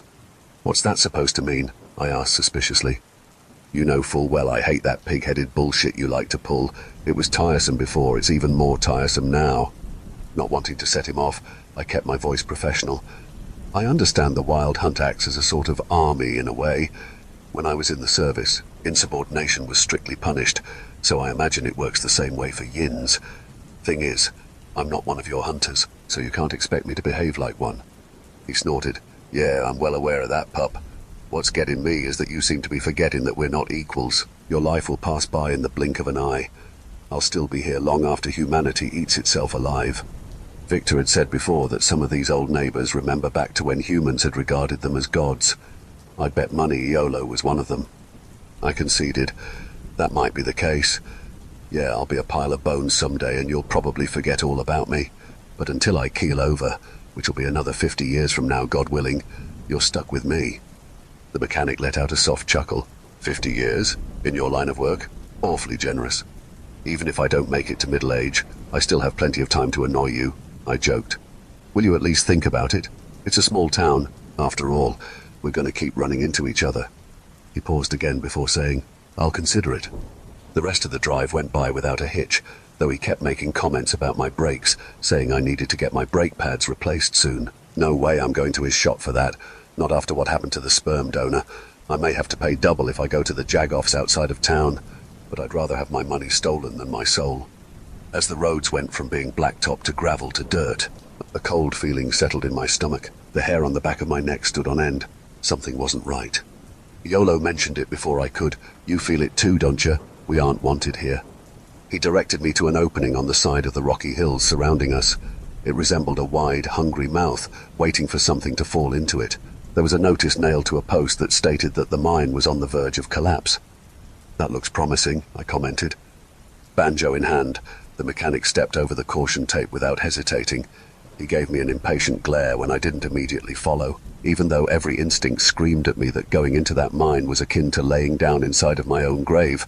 I proceeded after him. Using my flashlight to guide us, we followed the tunnel down, finding a clunky steel elevator awaiting us at the end of it. It still had power. With each step, that feeling of not being welcome intensified. Iolo simply ignored it, despite saying earlier that it was affecting him too. He stood as far from my hagstone as he could get in that small space, resigning us to stay in opposite corners. Meanwhile, I was on edge, wary of every creak. Trying to alleviate some of the tension building up in my chest, I asked, "What makes you think the worms came from down here?" "I took a few of the miners to the other side after shit hit the fan down here. All those signs you saw about there being a structural collapse. It's bullshit. They dug too deep, dug right into where something was sleeping." My next question was one I wasn't sure I wanted the answer to, but knew that I needed. "Can the worms infect the neighbors of the hills?" "Sure can." "Lovely. Just what I wanted to hear." The elevator stopped. The air felt damp and stale down there. There was a tense, uneasy quiet, as if the mind of something in it was listening for us. Even though the mine was more spacious than I'd thought it would be, it still felt like it was trying to press in on me. My flashlight cut through the darkness, showing nothing but abandoned mining equipment at first. It looked like operations had stopped recently and abruptly. "When you say shit hit the fan down here, what happened exactly?" I asked, nervous to hear the answer. The mechanic shrugged a shoulder. "Worms woke up hungry. I mean, did they take the miners over or do something else? It just ate them up." I thought back to when I saw that buck swallowing an opossum and shuddered. The mechanic noticed. I could hear the smile in his voice as he said, "These things really get to you, don't they?" "They just disgust me is all," I answered, hoping that if I could play it off correctly, he wouldn't find some way to use it against me. I received only a snicker in response. I don't think I succeeded. As we traveled further into the mine, I discovered a rusty brown stain on the ground, as if something had been dragged. A handprint of the same color was visible further on. The mechanic began to play a song then, its slow melody sinister as it reverberated off the rock surrounding us. Even though I knew his song wasn't for me, my jaw clenched involuntarily. The truth is that I can't hear that instrument without my mind going back to all of the horrible things that he was capable of doing with it.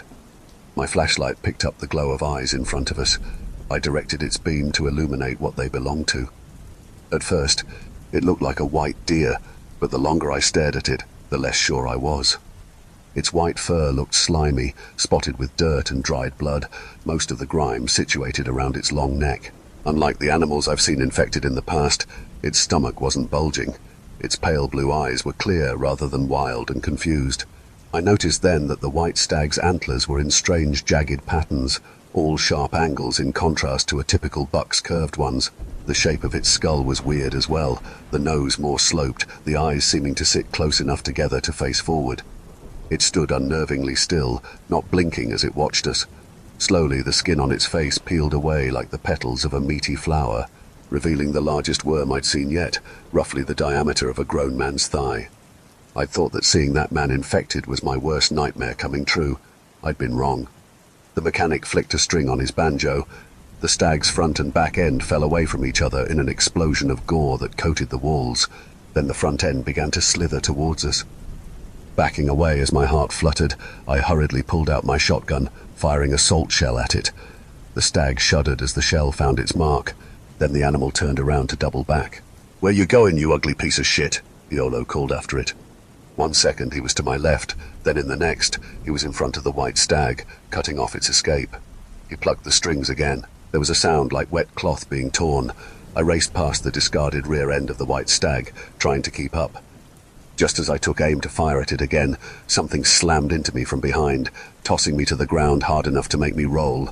I kept going, just as a hoof slammed onto the ground where my skull had just been. I managed to get my bearings enough to crab walk away from my attacker, realizing to my horror that it was the white stag's rear end. walking around independently. What I'd thought were intestines at first glance were a cluster of worms, trying to untangle themselves as they hastily tried to get to me. "You've got to be kidding me," I yelled as I scrambled away from it, locating my shotgun just as the bundle of parasites jerked the rear end forward. I shot at the worm knot just as one of them freed themselves quick as a whip. The shot blew it back, but not before I'd felt the worm's teeth tear at my neck. "I'm fucked. I'm so fucked." Panic made my hands shake, but even so, I managed to shoot it again as it staggered. The white stag's hooves slipped in its own blood, falling roughly to the ground. I ripped my salt out of my belt and threw some on it, the body beginning to slow like a toy that was running out of batteries until it eventually stilled. The worm cluster had also stopped moving. I heard something light clatter at my feet. A rock? No. It was my hagstone, broken in half. Numbly, I wondered if it had happened when the rear end had knocked into me. Why hadn't the hagstone protected me from it? Was it because the stag was so primitive? In the moment, answering those questions didn't matter. I had to get out of there. Not only because I'd been bitten, but if Iolo realized that I was unprotected, without that stone, I didn't stand a chance against him in a fight. I hate running from things like this. However, I knew that if I waited too long, those worms would take control, and I wouldn't be any good to anybody then. And if the parasites made me hurt someone, I wouldn't forgive myself. While he was busy with the front half of the white stag, I made a break for it, going back the way we came. I heard him call after me. Shit. I'd thought that he'd prioritize the stag over me, considering that it was a bigger threat to him than I was. But before I could get to the elevator, he'd emerged from the shadows in front of me, cutting me off just as easily as he had the stag. At first, the mechanic was livid, probably assuming that I was running from cowardice rather than self-preservation, but then his eyes narrowed at the blood coating my neck. "It get you?" he asked calmly, eyes continuing to scan me from head to toe. Wishing that the tremors racking my body would stop, I nodded quickly. If I can get out of here fast enough, then... He was on me before I could react, holding me against the mine wall as I clawed and kicked uselessly at him. His calloused fingers held my jaw to the side as he leaned into me, his mouth fastening around the bite. I clenched my teeth, fighting the scream that wanted to come out as I felt him sucking at the wound. He'd caught me in a bad position, not giving me enough room to move to break free. The moment I tried wedging my elbow between us, his hand trapped my wrist, pinning it to the wall behind me. Weakly, I kept trying to struggle, even though it felt completely useless. All of a sudden, the mechanic turned his head and spat. The blood on the ground began to squirm. He was sucking the worms out. Fucker could have at least warned me first. I don't know if it was my imagination, but my entire body felt itchy right then, as if millions of worms were crawling under my skin. I didn't struggle anymore when he examined the bite, using every ounce of willpower I had to keep from allowing the panic growing within me to take over completely. "I think that's all of them," Iolo muttered, wiping my blood off of his lips with the back of his wrist. He didn't release my chin. Before my frantic brain could realize what was happening, he was forcing me to look into his eyes. I tensed up, preparing to have my memories dug into, to be forced to forget his name, something, but it never came. His brows furrowed. We stared at each other in shock for a moment before he shook his head and hissed, "Unfucking believable." His hand slid away from my jaw, followed by the rest of his weight disappearing as he left to get his instrument off the ground. I stayed with my back against the wall, trying to get my thoughts and breathing under control. What if that didn't work? They're parasites. I'm no expert, but don't think it works the same way as sucking venom out. Steeling myself, I poured some salt into my hand and rubbed it into the bite. My eyes teared up on their own from the harshness of the burn, having to clench my teeth to keep from crying out. The mechanic tossed a glare at me from over his shoulder. "The fuck are you doing?" I rasped, in case you didn't get them all, or if they can still survive in segments like that stag can. "Oh yeah, speaking of, we should finish that thing off." As much as I was afraid to after already being bitten once, I knew it had to be done. If that white stag was the source of these worm infestations, then it was most likely the key to stopping them. We followed a long trail of fresh blood that was accentuated with pieces of white fur. Meanwhile, I tried to process what had just happened. My mind was dulled from pushing back against hysteria. I felt stupid from it. Needing to understand, I whispered, "I don't mean to sound ungrateful, because I am. But why did you help me?" "Because you're no good to me dead, pup," he replied simply. "And as much of a pain as you are now, You'd be even more infuriating as a puppet for the worms. How do I know you're not just going to kill me the moment we take care of the white stag? Stiffly, he replied, I won't. And you know I can't lie or break a vow, so let's just get this done, all right? As we searched for the white stag, my thoughts continued to be a mess. Was all of this because I named him? He'd seemed just as shocked as I was that he couldn't get into my head. If I was the first to identify him, then this must be a learning experience for him as well. Hooves. I held the flashlight in their direction to see that the white stag was upright, those strange antlers lowered right at us. I shot at it. Its momentum carried it to barrel towards Iolo, only for him to step around it as if it were moving in slow motion. Not wasting time, I poured salt over the horrible beast, noting that I was running low. The white stag began to writhe as it made contact, convulsing violently as white, foamy fluid dripped out of its mouth. Even as the stag started to still, I emptied the rest of the container onto it, not wanting to take the chance of it getting back up. Is that it? I asked breathlessly. Not sure, he answered. That seemed too easy. Oh well, at least that's a start to getting this shit under control. During the trek back to the elevator, the oppressive feeling of being in the wrong place didn't alleviate. When he joined me in the elevator, it felt like there wasn't enough space. I tried to stay as far away from him as possible, my hand resting on the iron poker. Without the hagstone, I felt entirely too vulnerable, especially in such close quarters. Without warning, Iolo plucked a banjo string. He watched me curiously, the corner of his mouth quirking up when he saw me flinch. He uttered, "Now that is interesting." My nerves were so fried that my fuse was lit instantly. I couldn't even pretend to be calm anymore. "What did you just try to do?" "Just a little something to see if I could. It didn't work, so you have nothing to worry about," he said, that infuriating smirk growing. "What did you try to do?" I repeated, not sure if it was anxiety or anger that was making my voice shake. "All that would have happened was that you'd dropped that poker, that's all," the mechanic explained, leaning against the back of the elevator. "Look, I just want to get out of here and pump myself full of every anti-helminth on the market, so can you please just—" He interrupted. "It's kind of like you got a permanent built-in hagstone against me, doesn't it? Except I can get closer to you now. This is the longest elevator ever." "Just stay over there, all right?" I snapped. "Ain't you curious about what other limitations I have? I know I am." I didn't like the way he'd said that. I drew the fire poker, only to see that he was still in the same spot, not appearing to have any intention to move, that wicked smile on his face. "We're just about at the surface," he commented. "I suppose that can wait, at least till you get yourself checked out. Don't want you giving me worms. Bad enough I felt them moving on my tongue when I saved your ass earlier." I couldn't wait to throw the steel door open, the light of the surface looking heavenly compared to the gloom of the mine. Iolo openly laughed at my eagerness to get away from it, and him. To my relief, he said, "I got something to take care of, so you're on your own for the drive back. See you around, puppy dog." Thank God. The first thing I did when I got back to town was tell the people at the hospital that I was exposed to the same parasites as that hunter. They tested me, finding slight traces of some enzymes secreted by the worms in my blood, but no worms themselves. They couldn't find anything that would indicate an ongoing infection, but they put me on an anti-helminth just to be safe. It's been a few days since then, and so far so good, but Yin's better believe that I am not okay. I feel like any random itch or minor twinge in my body is a worm. I'm in hell. Something I should also mention is that the white stag is there when I dream. I don't know what to make of that. The dreams themselves are normal, but it's always just there in the corner, watching with deathly stillness.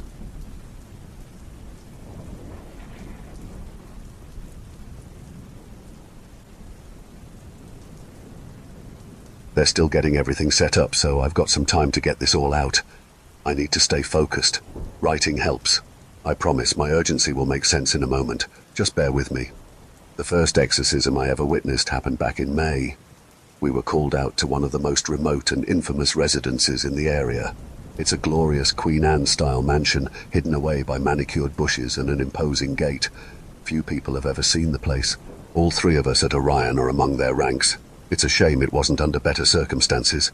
The homeowner had called after barricading herself in their library. It was difficult to hear her over the banging and shouting in the background, but eventually we were able to discern that she'd come home to find that her wife was all wrong. At the time, we weren't sure if it was a possession or a replacement, so we hurriedly gathered up the supplies for both.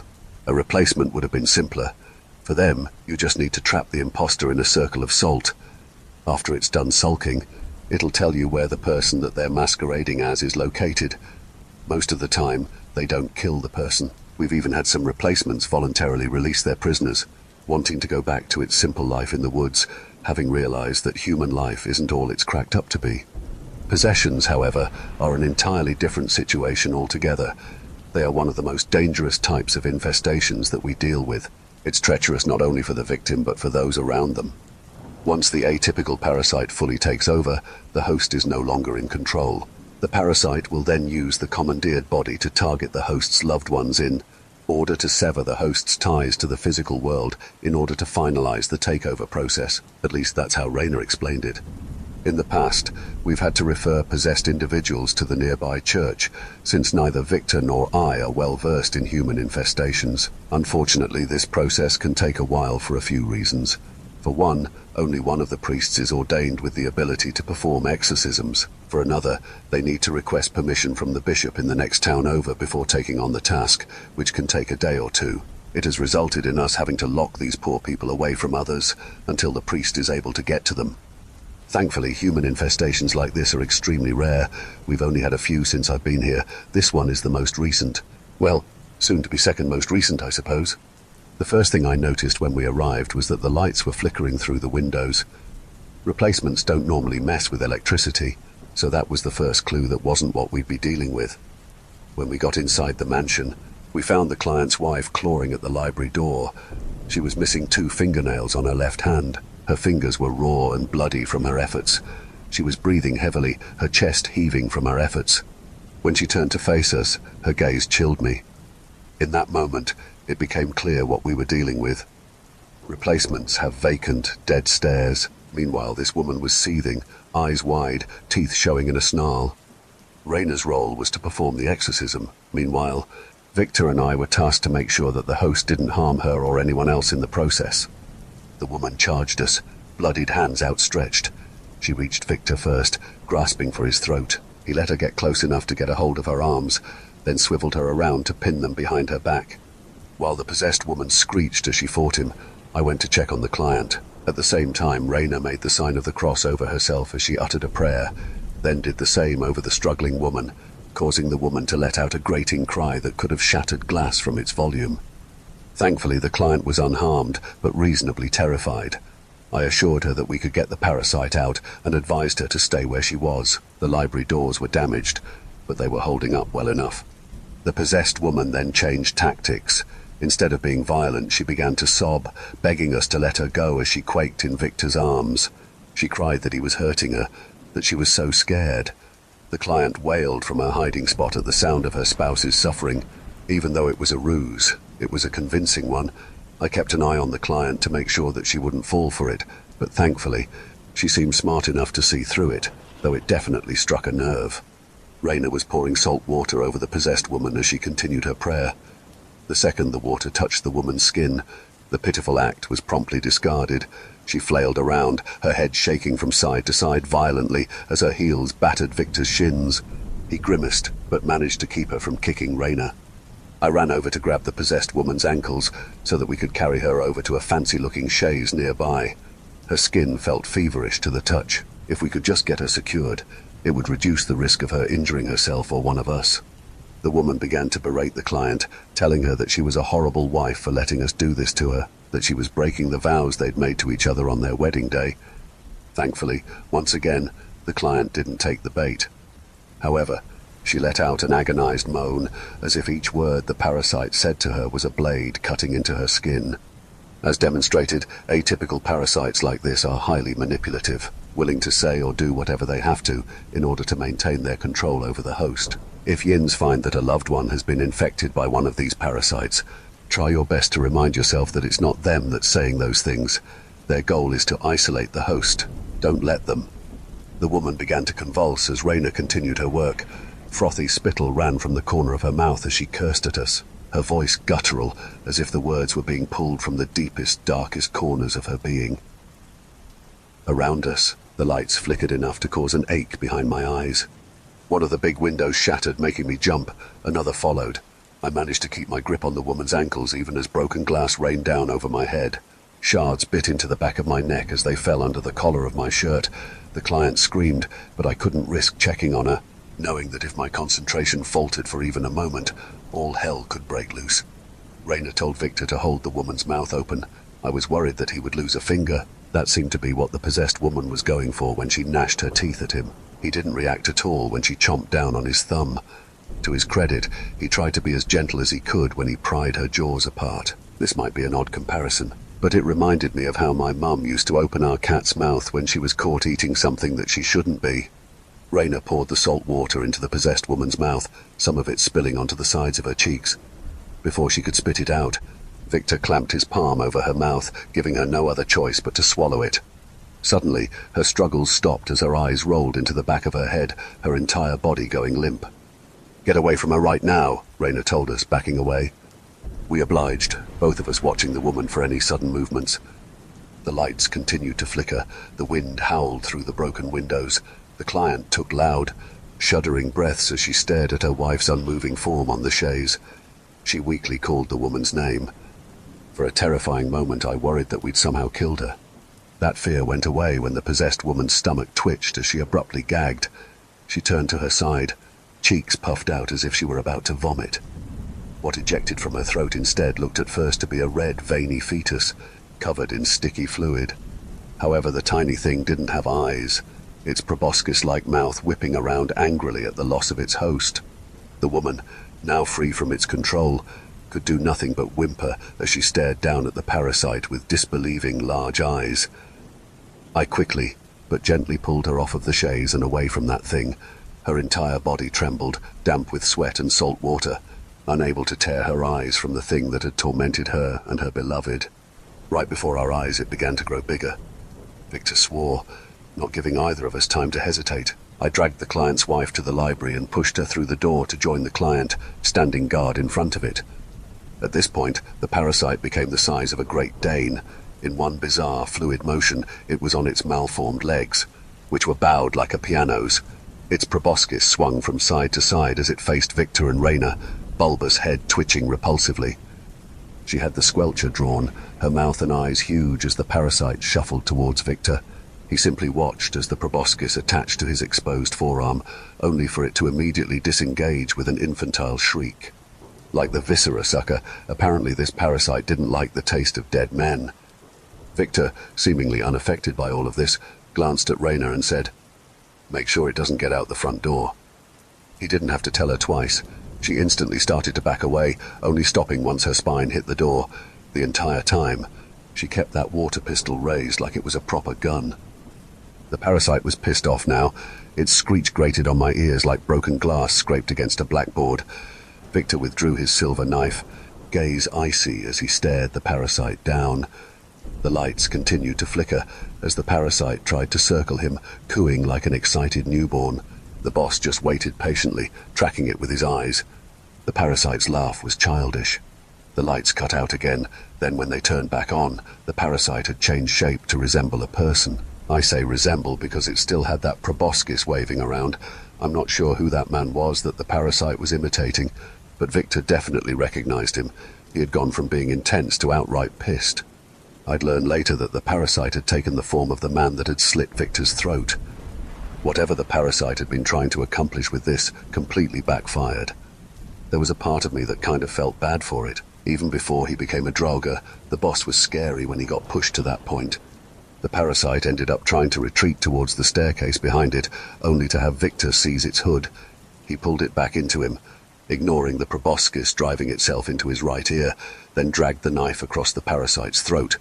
For good measure, he stabbed it in the heart as well. He let it fall to the ground, then dug his heel into the parasite's skull. I'm trying to find the words to describe the sound it made, but the best that I can come up with is the splattering of a pumpkin dropped on pavement. The visual was similar as well. Victor hissed, "See how you like it." I think it might have been cathartic for him. I hope so. Raynor came over to whisper to me, "Okay, remind me to never piss him off." Victor offered to take care of the body while Raynor and I checked on the homeowners. When we entered the library, we found them embracing each other, the client sobbing into her wife's hair. The woman who'd been possessed kept apologizing to her over and over. While she'd been taken over, she'd been aware, trapped helplessly inside of her own body and forced to watch as the parasite used her memories to hurt the one she loved most. She'd heard every horrible thing that the parasite had forced her to say. She'd felt the parasite's hunger for misery. Raina set up some incense from a kamangyan tree, explaining to the clients that it would help to clear up any residue that the parasite may have left behind. Gravely, she then informed the two women, "I don't mean to alarm you, but you need to know that if you've been possessed once, then there's a chance that it can happen again. The good news is that there are measures that you can take to lower those odds. These parasites are attracted to grief, trauma, and pain. Therapy helps, so does having a strong support system. Honestly, just do anything that helps you feel connected to yourself and those that you care about." She then described the early symptoms of impending possession so that they'd know what to look for. I will include that description here so that Yins can recognize them as well, should the situation ever come up. In the beginning, the victim will experience flu-like symptoms, including fever, chills, and migraines. Because these signs are so similar to so many regular illnesses, they're easy to overlook. When the woman heard this, she confirmed that she had felt sick, but her doctor couldn't find anything wrong with her. The client looked down guiltily. The next stage of possession causes the victim to have issues such as night terrors, sleepwalking, and sleep paralysis. Along with that, auditory and visual hallucinations plague their waking hours. The longer the infestation goes on without treatment, the more these symptoms worsen, eventually driving the victim into delirium. The client clutched the woman tighter and gasped, "This is all my fault." Her wife shook her head. "Junie." The client tearfully confessed that she'd been away on business while her wife was home with what they had thought was either the flu or COVID. When she returned home from her work trip that evening, that was when the parasite puppeteering her spouse had attacked. She'd called us while running for her life. I tried to assure her, "There's no way you could have known that this would happen.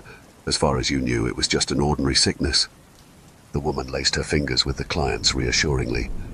Once the client had calmed down, her spouse numbly asked, "So, this is going to happen again?" Raina reluctantly said, "It can. I don't mean to give false hope, but there are some people that can go the rest of their lives without experiencing another possession. Others can be subjected to multiple. The advice I gave you won't guarantee that it'll never happen again, but it'll help lessen that chance. And if it does, you know the signs to look out for so that we can stop it before it gets to the point it did today." After we made sure that all of their questions were answered, we took the body to the same burn pit we used for the feathered rats. Before the flames consumed it, Raina said another prayer before to ensure that it couldn't attach itself to one of us. Victor dumped it in, doused it with lighter fluid, then lit the match. With that, the deed was done. So Yins may be wondering, why am I bringing up possessions and exorcisms? I woke up a few days ago with a fever and a headache. At first I thought that the worm bite had gotten infected. It certainly itched enough. The skin around it was bright red and warm to the touch as well. I'd say it was a perfectly reasonable assumption to make, given that Iolo had sucked on my open wound and all. By the way, speaking of that particular incident, some of Yins need to take a cold shower. Go to jail and think about what you've done. Anyways, I called off of work and made an appointment with my doctor. She said that the bite was irritated, but it was nothing that a topical antibiotic couldn't solve. Besides that, she was puzzled by my symptoms since everything else appeared to be normal. She told me to get some rest and to call her up if it got any worse. It did get worse, but not in a way she could help me with. On the third day of being sick, I woke up with chills in the middle of the night, despite being drenched in sweat. When I opened my eyes, I discovered that the white stag wasn't just in my dreams anymore, it was in the corner of my room. At the time, I'd thought that was still dreaming, so I shut my eyes and tried to get comfortable enough to fall asleep again. After I finally managed to fade away into unconsciousness, the stag infiltrated one of my usual nightmares. It watched me from under the bloodied petals of the lover's tree. Its filthy white coat resembled the tree so strongly that it looked like it belonged there. Its strangely shaped head was tilted to the side, its ear twitching thoughtfully as a stained petal floated past. The longer those pale eyes observed me, the more my hands shook. "What do you want?" I asked. The white stag snorted as if I should already know the answer. I woke up to the weeper shaking my shoulders, eyes widened in concern. How did I get outside? As bizarre as it sounds, it felt like the forest was calling to me. What is happening to me? And as awful as all of that has been, that's not even the worst of it. It's hard to describe, but ever since that day in the mine, there's been a brightness growing inside of me. It feels similar to the flutters of the heart that come before a bout of hysteria. For some reason, this sensation disturbs me more than everything else that I've experienced so far. The Weeper brought me back to my apartment and sat with me while I called my co-workers. After the mine incident, Victor had ripped me a new one for not doing a good enough job of getting a hold of either him or Rayner before letting the mechanic drag me into danger. He was right to tell me off. I could have gotten myself killed or worse. I'd thought I had a handle on the situation, but clearly that wasn't the case. I'd been stupid, I can fully admit that. I've learned my lesson. I told my co-workers about my symptoms and how my doctor wasn't able to find the cause of them. When I mentioned the brightness, my heart burned as if simply addressing it was enough to encourage its growth. The entire time, the white stag was at the edge of my vision, listening to every word of our conversation. It licked its lips at the Weeper. Along with that, there was a consistent buzzing in my ear that was driving me nuts. Seemingly unaware of the danger looming in the room, the Weeper took my hand as I'd done for her in the past. Victor and Rayner were on their way. They didn't have to say what they thought was happening. I wondered how much longer I had before I was gone.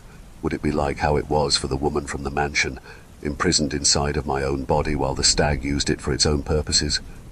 Ignoring the buzzing, the brightness, and the white stag's hungry gaze, I figured there was no time like the present to tell the Weeper about, something I'd been considering as a way to permanently free her from the river's grasp. If things go south, then I wanted to give her that information while I still could.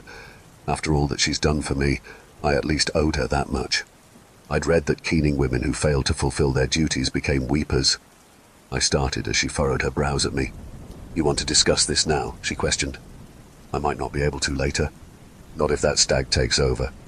I continued. "I've been thinking that maybe if you do what you were supposed to do and lead a soul to where it belongs, your punishment will end. I'm afraid that I don't remember if I ever was a keening woman," she muttered. "It couldn't hurt to try, could it?" The fever then made me add, "If I heard your song while I was dead as a doornail, I'd certainly feel like I was going to heaven, even if I wasn't. I'd rather see you after I die than a huntsman, especially that huntsman." She looked down at our hands, frowning in contemplation as she comfortingly traced the veins on my forearm with her finger. Her touch felt warmer than it did in the past. Maybe this was from her limited freedom, or maybe it just seemed like it because the chills were coming back. Comfortingly, she plucked the quilt from the back of the couch and tucked it around me. "I don't have your shirt," she assured me after a moment of silence. "You're not going to die." I tried to look at the white stag head on. It wouldn't let me. It preferred to remain in my peripheral vision. The buzzing turned into a high-pitched, tinny whine. I'd preferred the buzzing. The whine was accompanied with a sensation of 2 knitting needles being driven into my ears. Or maybe it was the white stag's antlers. "I don't think killing me is its goal," I uttered. I was shaking again, though I wasn't sure if it was from the fever. There was a knock at the door. The Weeper put a hand on my shoulder to keep me from getting up, opting to answer it for me. The stag watched her curiously as she let Victor and Rayner in. It was hard to concentrate on what they were saying with that horrible whine in my ears. I had to ask them to repeat themselves numerous times, but I still didn't process anything they were saying. They may as well have been speaking Simlish. Rayner produced a jar and filled it up with tap water. She then told me to crack an egg into it. Naturally, I was confused, but I did as I was told. I watched the yolk spread out over the surface of the water. It swirled as it bobbed up and down, eventually forming a shape. It resembled a head with antlers. There was a growl. The others didn't hear it. The Weeper announced that she wanted to help me in any way that she could. Victor seemed surprised by this, but told her the best thing he could think of for her to do at the moment was to find another hagstone for me. She simply nodded once, then was on her way. My debt to her just keeps on growing, doesn't it? It's a good thing she's kind, especially compared to other neighbors. I don't even want to think of what the mechanic could do to me if I was as indebted to him as I was to her. Currently, my co-workers are preparing to do an exorcism on me. I've been typing all of this on my phone while waiting. What else am I going to do? The white stag is waiting too. I don't know if it's real, but I swear that I can feel its hot breath on the back of my neck. The brightness is making it hard to breathe. It's gone from a flutter to a hand, tightening its grip around my heart. Against my will, my mind conjured an image of a worm coiling around it like a snake. As Yins know, the reason why I started this series was to keep people outside of Orion's coverage area informed on atypical animals. I know that this information has been helpful to a few of you, because I don't want any of Yin's to lose us as a resource. I've given Raina access to this account just in case something goes wrong. That, and I consider some of Yin's friends, and don't want to leave you in the dark about what's been happening to me. I also don't want to sugarcoat it. I'll admit that I'm scared. I've been in some rough situations before, but this tops all of them. That being said, I trust my co-workers. I know that no matter what, they'll get this thing out of me. I will be me again. They will fix this. Looks like it's go time.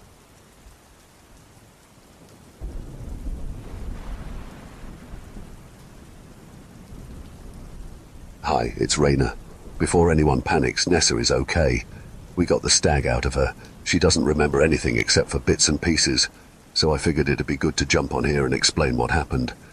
Me being on here is only temporary. She'll be back once she's had some time to recover. I just didn't want to leave anyone waiting in suspense for too long. To start, the exorcism didn't go as planned. Everything kind of spiraled out of control after that. This wasn't a normal parasite that we were dealing with. I'll be honest, I've never seen anything like it. Normally, when these things take someone over, the host's body must be made to be as inhospitable as possible in order to remove it. This can be done by dousing the host with salt water or special oils, though I should also mention that certain kinds of parasites are vulnerable to holy objects. Forgive me if it sounds like I'm being overly vague going forward, but I won't go into too much detail about my methods. This is because I don't want to encourage anyone to attempt to do this themselves. Exorcism's a dangerous business. Just trying to perform one puts a target on your back, so if you don't know what you're doing, you're essentially offering yourself up on a silver platter to these things. You also could make the possession even worse for the host. These parasites are like human abusers. Failed attempts to help the host may result in retaliation against them. At the point of performing the exorcism, Nessa was still in control, but she looked bad. She was shivering and shiny with sweat. The scars through her right eyebrow and the corner of her mouth looked even deeper than usual. Her blonde hair was sticking to her face, and her usual ponytail was a mess. Her eyes were dull, occasionally flickering to something only she could see. Whatever it wasn't pleasant. I'd never seen her look this weak before. I didn't even think it was possible for her to look weak. She didn't react when I drew the cross over her, dark eyes staring into space as I prayed for the white stag to release her from its clutches. The creep that lives next door to her pounded on the wall. If we'd been doing this in the middle of the night, I would have understood, but it was noon. I ignored the interruption and kept going. Meanwhile, Nessa glared at the wall as if she wanted to tell the old guy off. When I sprinkled salt water over her head, she flinched, shutting her eyes when it touched her skin. Victor stayed close by, ready to restrain her if needed. Normally, by this point, the parasite should begin to manifest itself. At this stage, it will fight to keep its hold on the host. But as I continued through my regular procedure, the white stag didn't grace us with its presence. Nessa didn't even try to fend either of us off. That wasn't a good sign. Even so, I kept going. Maybe the stag was waiting to defend itself until the last minute. It's unusual, but it has happened before. I had her drink the salt water. She did it without hesitation, but grimaced at the taste. Once she'd downed all of it, she coughed. Nothing happened. Nessa looked up at me and slowly shook her head. She whispered, "It's not going anywhere." Trying not to sound nervous, I asked, "Is it saying anything to you?" She shook her head again. Okay, I started trying to think. Some of these things need more encouragement than others to leave a body than just prayers of purification and salt water. Sometimes they need an offering. I asked her about her dreams, thinking that there could be a clue about what kind of offering the stag would prefer. She mentioned that in one nightmare, the stag had been chilling beneath the lover's tree. It wasn't much to go off of, but it was something. Victor was going to stay with her to make sure that she couldn't leave. The Weeper had already left to find Nessa a new hagstone. We all had our duties. Before I set off, I surrounded the couch in a circle of salt to make sure that she couldn't go anywhere. It felt wrong keeping her prisoner in her own apartment, but it had to be done. She didn't have any hard feelings, but I noticed that she kept staring at the salt surrounding her, her brows drawn together anxiously. If the salt trap was upsetting her, that meant that she didn't have much time left before the white stag took her over. Even though I didn't want to bring that energy into the world, I also had a bad feeling that if Psycho Mantis knew that she was weakened, he'd find some way to take advantage of it. Both the Weeper and I would have to be quick. I took the company truck over to the Lover's Tree. I wasn't around this part of Pennsylvania at the time where that couple got slaughtered, but I'd heard the entire gruesome story. It's a popular one among townies. To tell the truth, I'd expected the hawthorn to be a lot bigger or, I don't know, just scarier somehow. But it was just a tree, a pretty tree that at this point in the season had already grown bright red berries. Hold on, were those berries what the white stag wanted? Thankfully, it's not as tall as some trees are. One of the branches was low enough that even I could reach them, but when I saw the dead couple's names scratched into its bark, surrounded by a poorly drawn heart, I hesitated. What if the hawthorn got angry with me for taking them? Could I just ask, was that stupid? Feeling silly, I stammered to the tree, "Hey, is it all right if I take some berries? I promise it's for a good cause." A breeze softly blew its branches, causing them to rustle together. That's when I noticed a crow perched on one of the top branches, beady little eyes staring at me. I froze, my mind automatically going back to when the Wild Hunt's crows had tried to tear my eyes right out of my skull. My hagstone didn't react. Even so, the paranoia won, so I tore it out from beneath my shirt to look at the bird through the stone's center. To my relief, it was just a regular garden variety crow. Once again, I felt like an idiot. Something small bounced off of my head. A berry. Another dropped onto my shoulder. Without letting myself think about it too much, I put my hand out experimentally. 3 berries landed in my palm. I guess the tree gave me permission. I began to fill my pockets with as many as I could, wanting to make sure that I'd have enough to do whatever I needed to do. Shouldn't I be used to weird things like this happening by now? I know Victor and Nessa have been doing this a lot longer than I have, but I'd like an exact time frame on when I can be as unbothered as they are. To tell the truth, I feel like a muppet masquerading as a pest control specialist most of the time, especially compared to them. Unable to shake the feeling that I looked ridiculous, I told the tree I appreciated the berries, knowing better than to say, "Thank you." Just as I was about to return to the truck, another crow fluttered down. That one made my hagstone shake. Oh no. I became acutely aware of the skin around my eyes then. I remember all too well the sensation of talons and beaks scraping at my face. Admittedly, I'm still not quite brave enough to see what they really look like, especially after hearing Nessa's description. The crow wasn't alone. More of them had begun to circle overhead. I began to haul ass to the truck, feeling a few berries drop out of my pocket in my haste. The crows started to call to me. I withdrew my water pistol. My voice embarrassingly shaky, I shouted, "The tree let me take them, all right? I asked first." There was no way that they weren't going to tell one of the higher-ranking hunters about this. I needed to get out of there before one of them showed up. The crows continued to hover over me as I made my way back to the truck. What really got my heart pounding was when I saw some of them split off while the others continued to follow me, even as I slammed the door shut. The hunt is going to hang my entrails from the lover's tree. They're going to slaughter me just like they did that couple, and Nessa's being possessed by a fucking deer and... "No," I said out loud as I got the truck started. "I can't spiral, not now." As the murder of crows continued to pursue me, I wondered if I should try to lose them, but there wasn't time for that. With possessions, every second counts. Besides, some of them already went off to tell their commander anyways. No matter what I did, Psycho Mantis was going to find us. I just had to hope that we could free Nessa before he showed up. When I got back to Nessa's apartment, she wasn't her anymore. It was a good thing that we trapped her in salt beforehand. She was sitting stiffly on the couch, head tilted downwards. Her eyes had faded into an unnatural shade of blue, so pale to the point that they were almost white. Her lips were moving quickly as if chanting, but I couldn't hear what she was saying. It was probably better that way. Victor, arms crossed, observed her silently from across the room. "How long has she been like this?" I asked, not daring to look away from her. "Stag took over about 5 minutes after you left. Chanting started as soon as that happened." "Has she been violent at all?" "Not yet. Hasn't even tried to escape." That was not normal behavior for the possessed. Typically their first impulse is to eliminate everyone that they hold dear. Unless Nessa secretly hates us, then what that would mean is that this parasite had more in mind for her than just a simple takeover.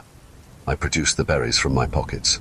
Hawthorn berries aren't toxic as long as you deseed them. Their seeds cause cyanide toxicity at high enough doses. I hurried into the kitchen to prepare them. My idea was to begin with offering the white stag the berries raw first. If that had no effect, I could make them into a decoction to use for another attempt to exorcise the parasite. I didn't let myself think about what would happen if the dream was just a dream and these hawthorn berries weren't actually Nessa's golden ticket to freedom. They had to work. As I cut the seeds out, I said to Victor, "Oh, just so you know, the Wild Hunt's murder birds followed me. Some of them flew elsewhere." He sighed. "Great, more problems." I asked the lover's tree before I took the fruit, so I trailed off. "As long as you had permission, they should have no reason to come after you. Must mean they're focused on something else, or someone else. I'll give you all one guess who that someone else was." Once the berries were deseeded, I arranged them on a plate like a proper offering. Not the prettiest thing in the world, but it would do. After taking a deep breath, I brought it with me to stand before the white stag, taking care to not disturb the circle of salt yet. The chanting didn't stop. I spoke firmly to get its attention. "I have a gift for you. In exchange, you must release the woman you've inhabited." The chanting halted abruptly. Nessa's head tilted up. This close I could see movement under her skin, like snakes slithering beneath sand. My stomach turned as a particularly large one slunk around the thin skin of her cheek. For her sake, I'm so glad Nessa doesn't remember that part of her possession. With how much they freak her out, I think she'd take critical psychological damage. I want to peel off my own skin just thinking about it. The white stag's lip curled at the berries in a disgusted snarl, shocked by its reaction. I hurriedly set the plate down on an end table that was out of her line of sight. A low growl came from Nessa's throat then. Something I've always hated about myself is that I'm an easy crier. Immediately I was fighting tears as I said, "What offering would suit you more?" When it spoke, it sounded nothing like Nessa. "My freedom, release me from this trap." "I can't do that, not until you let that woman go." The stag's eyes shut, the squirming beneath Nessa's skin growing more urgent. "She disturbed me, destroyed me. She will repay me with her flesh." This was going nowhere. Without another word, I returned to the kitchen, snatching the plate as I passed by. The white stag had reacted aggressively when presented with the berries. Time for plan B. I chopped the berries up as small as I could. Ordinarily, with decoctions I'd use water, but time was of the essence, so I tossed the berries into a pot with 8 ounces of 100 proof vodka. You'd be amazed at how useful liquor is for situations like this. I always keep it on hand. While I got to work, Victor peered out the window before informing me the lessers have gathered outside. No sign of the mechanic yet, or the weeper, for that matter. Stirring the mixture, I voiced my concerns out loud. "Do you think they'd hurt her? The weeper, I mean." "Probably," he replied flatly as he nudged the blinds back into place. It took 15 minutes for the decoction to become the proper consistency. I strained it into a mug using a coffee filter. Then once that was done, the decoction was ready. I just needed to let it cool enough so that I wouldn't accidentally burn Nessa. My heart stopped when I heard one single note from a banjo string. Everyone in the room, including the white stag, began to watch the door. My hagstone was going crazy, shaking against where it hung beneath my shirt. 3 months ago, if someone would have told me that I'd be as afraid of a redneck fairy as I am of Satan himself, I would have laughed nervously and asked them what they were smoking. Yet there I was, a painful knot forming in my throat, as my mind went back to the memory of his pliers tightening around my pinky nail. That was followed by his laugh echoing in my ears as I begged him not to kill me. Victor shook his head then, brows crinkling together as if he were in pain. I asked him what was wrong, but he didn't respond, clenching his teeth as he braced himself against the wall. The song continued. Gradually, Victor's face and arms relaxed. I watched helplessly as he went to the door and politely held it open for the devil to come in. Psycho Mantis strode in like he owned the place. I suppose he thinks he does. He didn't pay Victor or I even a passing glance as he knelt in front of the white stag at the edge of the salt circle, propping his arm up on top of his banjo with that cat-like smile of his. The white stag simply stared at him, completely immobile. Now that he wasn't under the huntsman's influence anymore, Victor was glaring down at him. He managed to sound more professional than I would have. We had an agreement that our organizations wouldn't interfere with one another. Psycho Mantis smirked at him. "Do I look like I'm interfering, Blue Eyes? If you're not here to stop us, then what are you here for?" Instead of answering him, the hunter straightened up, turning his attention to me. "This what you took them berries for, witch doctor?" Swallowing in an effort to get that lump in my throat to go away, I nodded, knowing that if I spoke, my voice would shake. Psycho Mantis regarded me coldly as he said, "You best get to it then. I'll make sure this fuck doesn't get to you too." "He's helping us? No way. I don't trust like that." Victor obviously felt the same way since he protested. We've already got this covered. There's no need for you to be here. The white stag's jaw dropped, allowing one of those terrible worms to extend from Nessa's throat like an absurd sentient tongue. It was at least 6 feet long, swaying ominously as if trying to decide which one of us it wanted to burrow into first. You want to try getting close to her? Psychomantis gave Victor a sly smile. Come on, Blue Eyes, I dare you. Okay, he's got us. Victor came to the same conclusion and let out a harsh breath. Shit. The hunter picked up his instrument again as he chuckled at Victor's begrudging acceptance. I couldn't stop myself from thinking about how satisfying it would be for Victor to punch him right then. It wouldn't end well for anyone, but the idea was nice. I thought your instrument didn't work on her anymore, Victor asked suspiciously as I hesitantly approached with the decoction in hand. Yeah, but it ain't her anymore. Now, is it? Psychomantis replied, smiling darkly. Why do you think it's acting all tough? Poor little thing's scared. The white stag slowly rose from where it had been sitting, the worm hanging out of Nessa's mouth whipping through the air to face me threateningly. That's what it looked like, scared. Good Lord. Why do they have to have so many teeth? Victor and I glanced at each other. He was just as unsure about this as I was, but we had to save her, even if it meant having to deal with whatever Psychomantis's ulterior motives were. Things like him don't do things out of the kindness of their hearts. He definitely had something in mind, eyes hard as if preparing for the worst. Victor nodded at me. Here goes everything. I took a deep breath and broke the salt circle. The white stag's worm tongue lunged for me before I even had time to blink, but it didn't reach me. Psychomantis was playing again. The worm's mouth was sliced clean off in one segment, falling to the carpet, rolling against my foot. I stepped over it with an embarrassing squeak that escaped my mouth unintentionally. If Psychomantis thought I was the weakest link before, he probably didn't even consider me a part of the chain anymore after hearing that noise. The banjo was plucked again, that same unseen force roughly shoving Nessa back onto the couch. Heart beating in my ears, I took the chance, jumping onto her and pouring the decoction down her throat.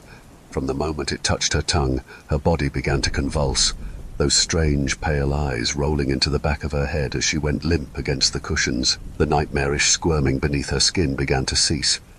It's working. Thank God it's working. That's when I felt 2 strong arms wrap around my midsection. Victor, what is he doing?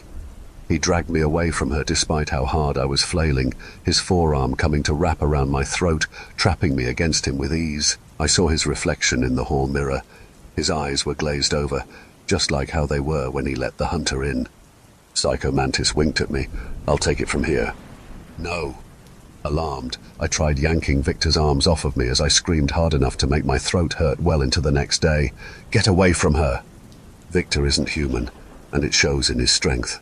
I watched, helplessly caged in his arms, as the huntsman gently cupped Nessa's chin with his fingertips, forcing her to look into his eyes.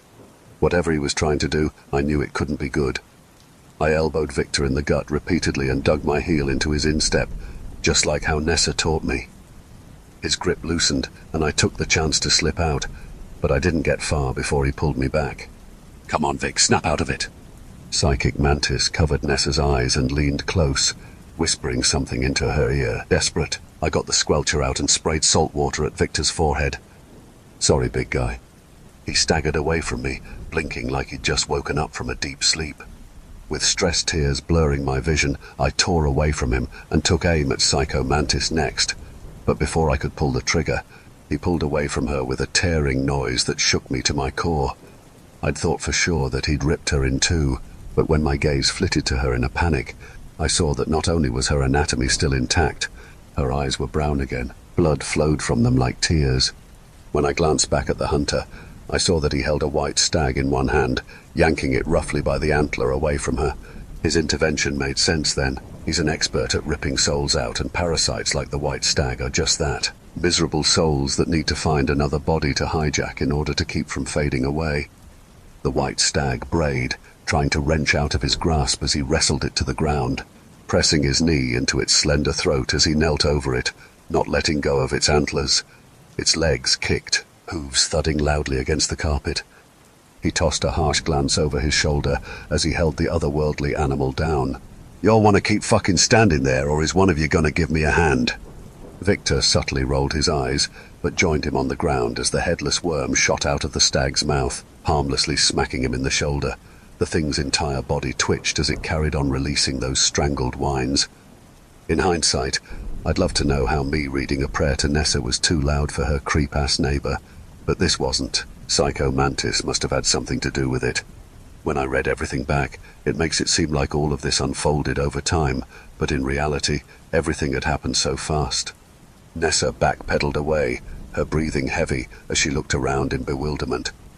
As I reached for her to check on her, a snapping sound made me jump.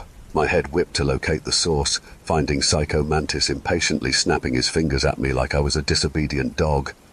Eyes narrowed at me, he said, "Don't make me repeat myself. Do you have any more of that berry mixture or not?" I hadn't even realized he'd spoken. Flustered, I glanced down at the mug in my hand. There was about an eighth of it left, which I told him. "Bring it here," he commanded, voice low and cold enough to freeze my marrow. Afraid to irritate him anymore, I did as I was instructed, handing the mug off to Victor. The stag struggled beneath them both again, pale eyes wild as it failed to buck either of them off. Gritting his teeth as Psychomantis held the creature's head in place, Victor pried the white stag's jaws open, then poured what remained of the decoction into its mouth. Psychomantis sneered down at the stag. "I'm going to mount your head in my shop." Smoke began to fill the room, the source being the stag's twitching form. Victor leapt away from it. At the same time, Psychomantis kept his word and savagely ripped the stag's skull from its neck. After that, the bizarre animal's pelt simply slid off, revealing stringy red muscle beneath. The smell of burnt meat filled my nostrils, as what was left of the stag began to liquefy until it resembled clumpy melted wax. For a minute I was fixated on it, disturbed, but for reasons I can't explain, unable to look away as it began to bubble. My stomach churned as it occurred to me that we were going to have to clean this up. Nessa sprang off the couch, clumsily avoiding the stag sludge, as if afraid that just being near it would cause another infestation. Victor reached out and stabilized her by catching her elbow. Eyes huge, she sounded panicked as she breathed. "I'm not... Is this real?" Victor gave her a sympathetic look. "You're back. Just try to breathe, all right?" Her bloodshot eyes fell on Psychomantis, and she noticeably stiffened. I still had my squelcher out, ready to give him a quick spray if needed. Blood continued to drip from the stag's decapitated head and onto Nessa's floor as he calmly bent to retrieve his instrument from the ground. I don't know where it came from, but for the first time that evening, I got brave enough to demand, "What did you do to her?" He raised an eyebrow at me, looking me up and down as if my outburst was more amusing than offensive. "You were there, witch doctor. You saw me save her life."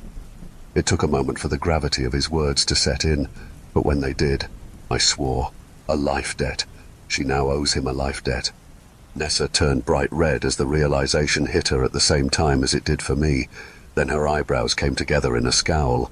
"Did you know this was going to happen? Is that why you brought me down to the mines?" "Nope." His smile belonged to someone warmer, kinder. "Believe or not, I didn't want that shit taking you away from me any more than you did. But hey, when opportunities come a-knocking, your answer." Her lips trembled with fury. "You fucking—" "Careful, pup," he warned, eyes narrowing dangerously.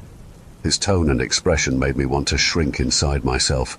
Whatever it was she was going to say, Nessa thought better of it, opting instead to angrily wipe at the blood running down her cheeks. It smeared like war paint. "I hope she kills you someday. She said it wasn't possible, but everything has to die, doesn't it?" The huntsman's voice remained heart-stoppingly low as he told her, "You best be ready to comply when I decide to collect what's mine. I won't tolerate any more bullshit from you. You understanding me, pup?" Her jaw hard and cheeks flushed. She dared to look him in the eyes as she nodded. His demeanor lightened slightly as he gave us all one last smile. "You'll have a great rest of your evening, and it was a real pleasure working with you." To our collective relief, he left us alone, the stag's decapitated head leaving a trail of blood that led out through the doorway. Once we were fully alone, Nessa collapsed into Victor's arms. When I rushed over, about to ask if she was hurt, she looped a long arm around me, smashing me against her and Vic. For a moment, we all just held each other. I think we all needed the assurance that Nessa was okay, and that she was still her. Eventually, Victor muttered that he was going to put on some coffee. It may sound standoffish to those who don't know him, but honestly, It was a miracle he allowed that much physical affection. That Draugr is not a hugger. He must have been just as afraid of losing her as I was. Nessa leaned heavily into me once he slipped away, almost knocking us both over. The woman is a giant and all muscle. As I staggered to keep us both upright, she laughed softly, then sniffed. I squeezed her as tightly as I was able to, trying to reassure her that she was back inside of her own body. As you can probably imagine, possessions are extremely traumatic. For some victims, they're trapped, watching like they're in the back seat of a car as the parasite takes control. For others, they're stuck in a hellish, dreamlike state, only marginally aware of what's happening to them. Nessa's experience was the latter. What the hosts remember also is different from person to person. Some can recall every excruciating detail, like the lady we treated from the mansion. Others, like Nessa, have only vague, scattered memories of their possessions. There are even a few I've treated who don't remember anything at all, thinking that the entire incident was just a nightmare. There was a gentle knock at the door. Victor checked the peephole, hand resting on his knife. He then opened the door, revealing the Weeper.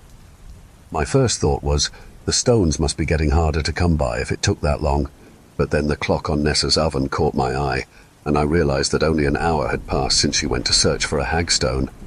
An hour? How was it possible for so much to happen in such a short amount of time? Of course, she was completely blindsided by the state of the apartment. When she realized that the stag was taken care of, she ran into Nessa's arms. In turn, Nessa buried her bloodied face into the Weeper's glossy white hair. The Weeper offered to help her into the shower, going into nurse mode. Meanwhile, Victor stared begrudgingly at the stag soup on the carpet from where he stood in the kitchen. With a heavy sigh, I said, "Guess we should start cleaning this up for her." "In a minute," he replied, taking a sip of fresh coffee. "I think we all need a breather." I sat down at the small table in the kitchen, putting my face in my hands, willing myself not to cry. My therapist has been telling me that crying isn't a bad thing. Since I was a kid, it was always an admission of softness. How could that not be a bad thing? "You did good today, Raina, but next time shoot me faster," Victor told me as I hid. I feel bad that he feels the need to assure me all the time. I really need to toughen up. Wiping away the rogue tears at the corners of my eyes, I looked up at him and let out a shaky breath. "I'll do better," I promised with an embarrassing little voice crack. "Don't be so hard on yourself. A lot of things could have gone smoother today. Hell, I slipped up and let that asshole get into my head and use me. What matters is that we got her back." Just the mention of that psychopath got me even more upset. I grumbled, "What's his deal with her anyway? He's like, obsessed with her." Victor took another sip of coffee, then replied as he stared into the dark liquid, "Why else? She's the one that got away." The Weeper rejoined us, leaving Nessa to clean herself up. We caught her up on the shitstorm that happened while she was doing her thing. She didn't say a word, just listened. I think she felt bad about not getting back to us in time to help out, but it really wasn't her fault. On the bright side, she did get another hagstone. Lord knows Nessa's gonna need it. In case anyone was wondering, it took us almost 3 hours to clean all the gore up, and there were some stains we just couldn't get out no matter what we used or how hard we scrubbed. R.I.P. to Nessa's security deposit. We wouldn't let Nessa help us, even though she kept trying. She'd already been through enough, but try telling her that. That woman is stubborn. After being chased away a few times, she eventually gave up and went to sleep. The Weeper offered to stay and watch over her. On a more positive note, at least now we know that hawthorn berries are the cure for these worms, and now that their leader is dead, hopefully permanently this time, we might be able to get rid of this deer epidemic once and for all. So, yeah, that's what happened. I don't know how to end this, so just know that Orion's giantess is free from her wormy prison and will be back soon.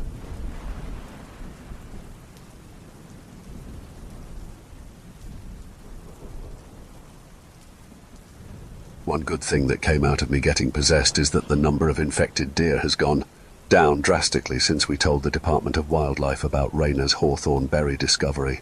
Unfortunately, one of their employees didn't listen to us when we strongly advised them to ask before taking the berries. His head was mounted on one of the branches. The fruits that he had stolen stuffed his empty eye sockets. No one has been able to find the rest of him. Suffice to say, it was a mistake that only had to be made once. As far as my well-being goes, I'm as all right as I can be, which means that I am paranoid that every itch or twitch could be a residual worm. I pressured Raina into giving me every little detail about what had happened while I was taken over, and I partially regret it, at the risk of sounding like a wimp. Gross. But I needed to know. The only thing that I remember from the White Stag's tenancy is being 6 years old and lost in the woods again, following a trail of maggot-covered treats. This time, the owner of the gingerbread house didn't look like a licorice-haired version of my grandma. It appeared more like the waxy, skeletal thing my mother had described. Its voice scratched at my ears like sandpaper as it sang its horrible song to me. But no matter how hard I tried, I couldn't stop following it.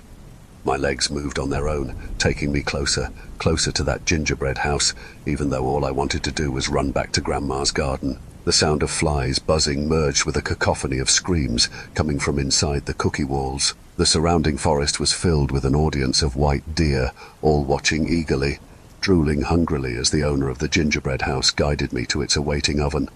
Before I could walk through the door, a purple dragonfly the size of my hand landed on my shoulder. It tauntingly whispered, "If you don't wake up now, you'll forget how to." That was when I opened my eyes to see Iolo dragging the white stag by the antlers. Yins know the rest after that. The absolute angels that I call co-workers helped clean up the mess that the white stag and my least favourite Psychopomp left behind. There was a part of me that was glad that the Weeper offered to stay by my side. Between the possession and knowing that I now owe the mechanic a life debt, I didn't want to be alone. Speaking of, life debts with neighbours are insanely tricky to get out of. According to our records, the life debt gets resolved when the indebtor believes that it has been fulfilled. It's entirely subjective. It could mean I serve the rest of what would have been my entire lifespan as one of the hunt's hounds, or it could mean that the mechanic could simply take my life whenever he felt like it. Technically, he had only promised not to take my soul in our previous deal. In summary, I'm in deep shit. After everything was settled down, the first thing I did was call my mum.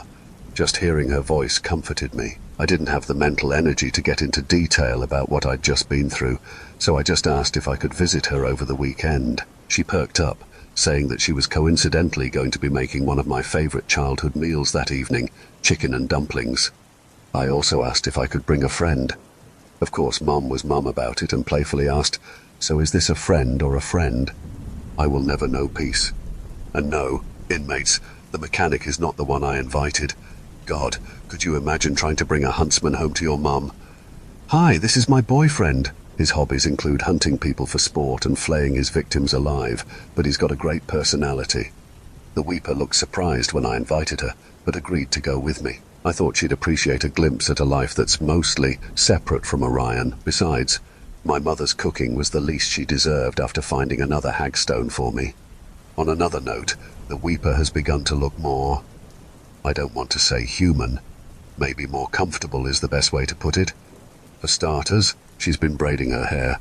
Her grey eyes are still always rimmed in red, but they haven't been looking nearly as irritated as they had in the past. All in all, the canteen trick seems to have been good to her. On the drive there, it occurred to me that I can't just keep calling her the Weeper, especially in front of my mum. Even though I know she's kinder than certain other neighbours, I was still careful about how I phrased the question. "So, it's a human custom to introduce yourself," I started. "As such, my mother will probably want to have a name to refer to you, but it doesn't have to be your name, you know." The Weeper was quiet. I worried that I'd offended her until she eventually said, "You may call me Deirdre." In turn, she asked me, "What may I call you, Lady of Orion?" Lady of Orion? Is that what she's been calling me? It's so noble, like I'm a knight instead of some nutjob that runs around with a shotgun and a fire poker. At least it's not nearly as demeaning as Puppy Dog. I decided to give her the nickname I use for this series. She's been calling me Nessa ever since. When Mom first laid eyes on Deirdre, I think she could tell from the get-go that she wasn't human. Despite that, she greeted the Weeper politely as she warmly invited her in. She did seem to relax a bit when Deirdre introduced herself without asking for my mother's name in return. Mom had taken over Grandma's house after she passed away. In honor of her, Mom had kept the garden going. From the looks of things, Grandma's friends from the garden never left. Even though my mum previously hadn't even been able to keep a succulent alive, everything appeared to be thriving just as it had during my childhood. Knowing Mum, she put out cream for them, just like how Grandma taught us. Sensing that Mum wanted to speak to me alone, Deirdre excused herself to explore the garden. Once she was out of earshot, Mom whispered, "She's very pretty, or should I say, fair." She raised her eyebrows pointedly at that final word, wanting to make sure that I caught her meaning. "She is one of the neighbors of the hills, but one of the kind ones," I explained. "You remember the mechanic I told you about? She helped me with him." Mom still looked doubtful. She'd heard too many stories about the neighbors and their tricks. Her own negative experiences definitely didn't help either. "Is the mechanic why you sounded like something was wrong on the phone?" Mom asked gently. Instantly I broke down, spilling everything about the white stag, the possession, everything. She held me like I was a little kid again, comforting me as I told her yet again about how she'd almost lost me. "I knew you shouldn't have taken that job," she muttered. "It's like the military all over again." Please don't begrudge her for saying these things. She was just worried. I've put her through a lot over the years. I know that when I was on active duty in Afghanistan, she'd been terrified of receiving that call that meant she'd have to bury her only daughter. I think that when I took this job, that fear came back in full force. "These things are everywhere, Mum," I reasoned. "One of them would have found me again eventually." I didn't have to mention the gingerbread house. She already knew that's what I was referring to. I straightened up out of her arms, but held both of her hands. "There's no way I can quit now. I can't just pretend like these things don't exist and that they don't hurt people. You taught me better than that." She was still worried, but I could see a glimmer of pride in her as she said, "You always did take after your grandmother, for better and for worse. And you, Mum, don't forget you." We hugged again. Deirdre returned then, a small smile on her face as she walked in. The late afternoon sun shone behind her, making her look even more ethereal. "I hope I'm not interrupting," she said softly. As Mom was preparing dinner, I got up the nerve to ask about my grandfather, about how nobody ever really talked about him. Mom's knife paused over the chicken breast she was cutting. "You know what's strange?" she said. "I don't remember much about him either." "Was he around, or did he, leave?" I questioned. "No, he was around. At least, I think he was." She went back to the chicken, going silent for a moment before adding, "Actually, I kept a lot of Grandma's things stored in the attic. I know I should go through it someday, but I just don't have the heart to. Why don't you look and see if you can find anything?" Deirdre and I looked at each other, her silently asking if it was all right if she assisted. Mum reluctantly said that she could join me. It's probably going to take a while for her to get used to the Weeper's presence. The attic, like most, was a cluttered mess. Old furniture was covered in boxes stacked on top of each other. I spotted a Victorian love seat and wondered how long it had been there. Judging by the dust, quite a long time. As an aside, I wonder if Mum would let me take it someday. Something like that deserves better than to be left to rot in an attic. With a sigh, I tried to figure out where to start. Maybe there was a photo album somewhere. Letters? A journal? Did Grandma journal? I thought she did. I always saw her writing things down in a notebook, but maybe that was her recipe book that I was thinking of. A stack of flowery hat boxes caught my eye. I shrugged helplessly at Deirdre. Got to start somewhere, right? We dug through box after box. In the first few, there were envelopes full of pictures, but only of Mum and I. It was strange to see all of my faces at once, and slightly embarrassing given that Deirdre was looking through them as well. She held up a picture of 12-year-old me sporting knee-high Converse smeared eyeliner, and a scowl that I'd thought made me look badass at the time. The picture was made even more ridiculous by my mother beaming, as if the grouchy gremlin beside her was something to be proud of. "Is this you? I need to burn that as soon as possible." "Unfortunately," I reluctantly replied. Yeah, middle school was not good to me. After far too many more young Nessa jump scares and Deirdre occasionally noting how I looked just like my mum when she was my age, we got to the final hat box. The pictures in there were clearly taken with an older camera with how faded they were. Grandma had been young in those photos, most likely in her mid-20s. This box was where we started to find oddities. In one of the photos, she and my mum, who looked to be about 6, were posing in front of the ocean. While Mum was grinning by her lopsided sandcastle, Grandma had her arms awkwardly out to the side as if she was leaning on someone. Another picture that caught my eye was one of her in the hospital, smiling at nothing while holding my newborn mother. There was another where the baby appeared to be levitating, the blanket distorted by imprints in the material as if unseen hands were supporting her. Strangest of all were Grandma's wedding photos. She held her hands forwards, happy tears streaking her cheeks as their officiant smiled down at his Bible. There was no groom. Deirdre and I stared at the wedding photo for a long, long time. I did have a grandpa, but he was erased somehow. Something made it like he'd never existed, or tried its best to do that. Despite the heat in the attic, my hair was standing on end as it dawned on me what had happened. Something took his name, I breathed, wondering if Deirdre could confirm it. It took his name and then it took him, didn't it? With a heavy sigh, Deirdre grimly uttered, "He must have made somebody very angry." What must that have been like for Grandma? To completely forget about the man she married and had a daughter with. No wonder she hid these away. It must have been painful to not even have a photo to remember him by. I wonder if it was sudden, like she woke up one morning with barely any recollection of the man she loved, beyond the sense that she'd lost something, or maybe it had been gradual. First forgetting small things, until the memory loss eventually progressed to the point where she couldn't even remember what he looked like. I couldn't decide which scenario would be worse to live through. Mum's voice was muffled as she called, "Yin's better get down here, it's just about done." With a shudder, I held the old photos and steeled myself to tell my mother that she had been forced to forget her own father. She knew instantly that something was wrong when Deirdre and I entered the room. "You found something?" I hesitated, not quite knowing the best way to say it. Unfortunately. When I showed her the pictures, she didn't understand at first, not processing the severity of it. But once it hit her, she had to sit down. I hugged her around the shoulders. Mum, understandably, was in complete shock, staring intensely down at the wedding photo, as if willing Grandpa to take his rightful place in that picture. How could I have never known about this?" she whispered. "Grandma forgot too," I answered delicately. It might have been too painful for her to talk about it, especially since she couldn't remember anything about him either. "Or whoever did it forbade her from speaking on it," Deirdre muttered. My mother finally tore her gaze from the photo to meet Deirdre's eyes. "May I ask if you're familiar with the neighbor that is responsible?" Deirdre sadly shook her head. "I'm afraid I don't." Dinner was solemn at first, but then Mom found a way to lighten the mood. She reminisced about growing up there, about Grandma, about watching me run through the garden without a care in the world, about how it always felt so safe and loving there, even when the world felt like it was going to end the next day. With only some strange pictures to clue us in, there's no way to tell what my grandfather's fate was. If he was lucky, he was dead, but more likely, whatever took him wouldn't offer him that mercy, even all of these years later. It's entirely possible that he is still out there somewhere in some horrific, unrecognizable form.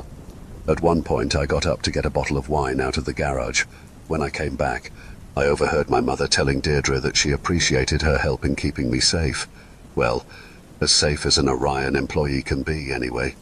Before I left, she jokingly whispered, "Hopefully next time you visit, it won't be as friends. I'd like grandkids someday. Even if it is a changeling, I'll still love it." Mortified, I glanced over to make sure Deirdre wasn't looking and hissed, "You're so embarrassing." In other words, Mom is in jail with the rest of you hooligans. Mom also encouraged me to take the wedding photo with me. Understandably, I think it made her uncomfortable. I put it in the visor of the Jeep so that it wouldn't get bent up during the journey home. Once we were on the road, Deirdre commented, "It appears that tragedy follows the women in your family." No kidding. Between Grandpa being taken and my sperm donor being a horrible person, it makes me afraid to see what awaits me if I ever feel the desire to get married, especially considering the job I have. Come to think of it, maybe that's why I've never really pursued romance much throughout my life. On the way home, Deirdre's voice suddenly became harsh. "Pull over." Concerned, I did as she said. Before I could stop the Jeep completely, she was already out the door and running towards a pond nearby. I flipped on my hazards, then quickly went after her. When she first got to the water's edge, her hands were empty. Then she reached in, pulling a light pink cardigan out, and began fussing with a blood stain. Careful not to touch her, I said, "I have an idea, but I'll need you to trust me." When Deirdre glanced back at me, she was crying, "What do you have in mind?" "We find the person that sweater belongs to, and you'll keen for them," I explained cautiously.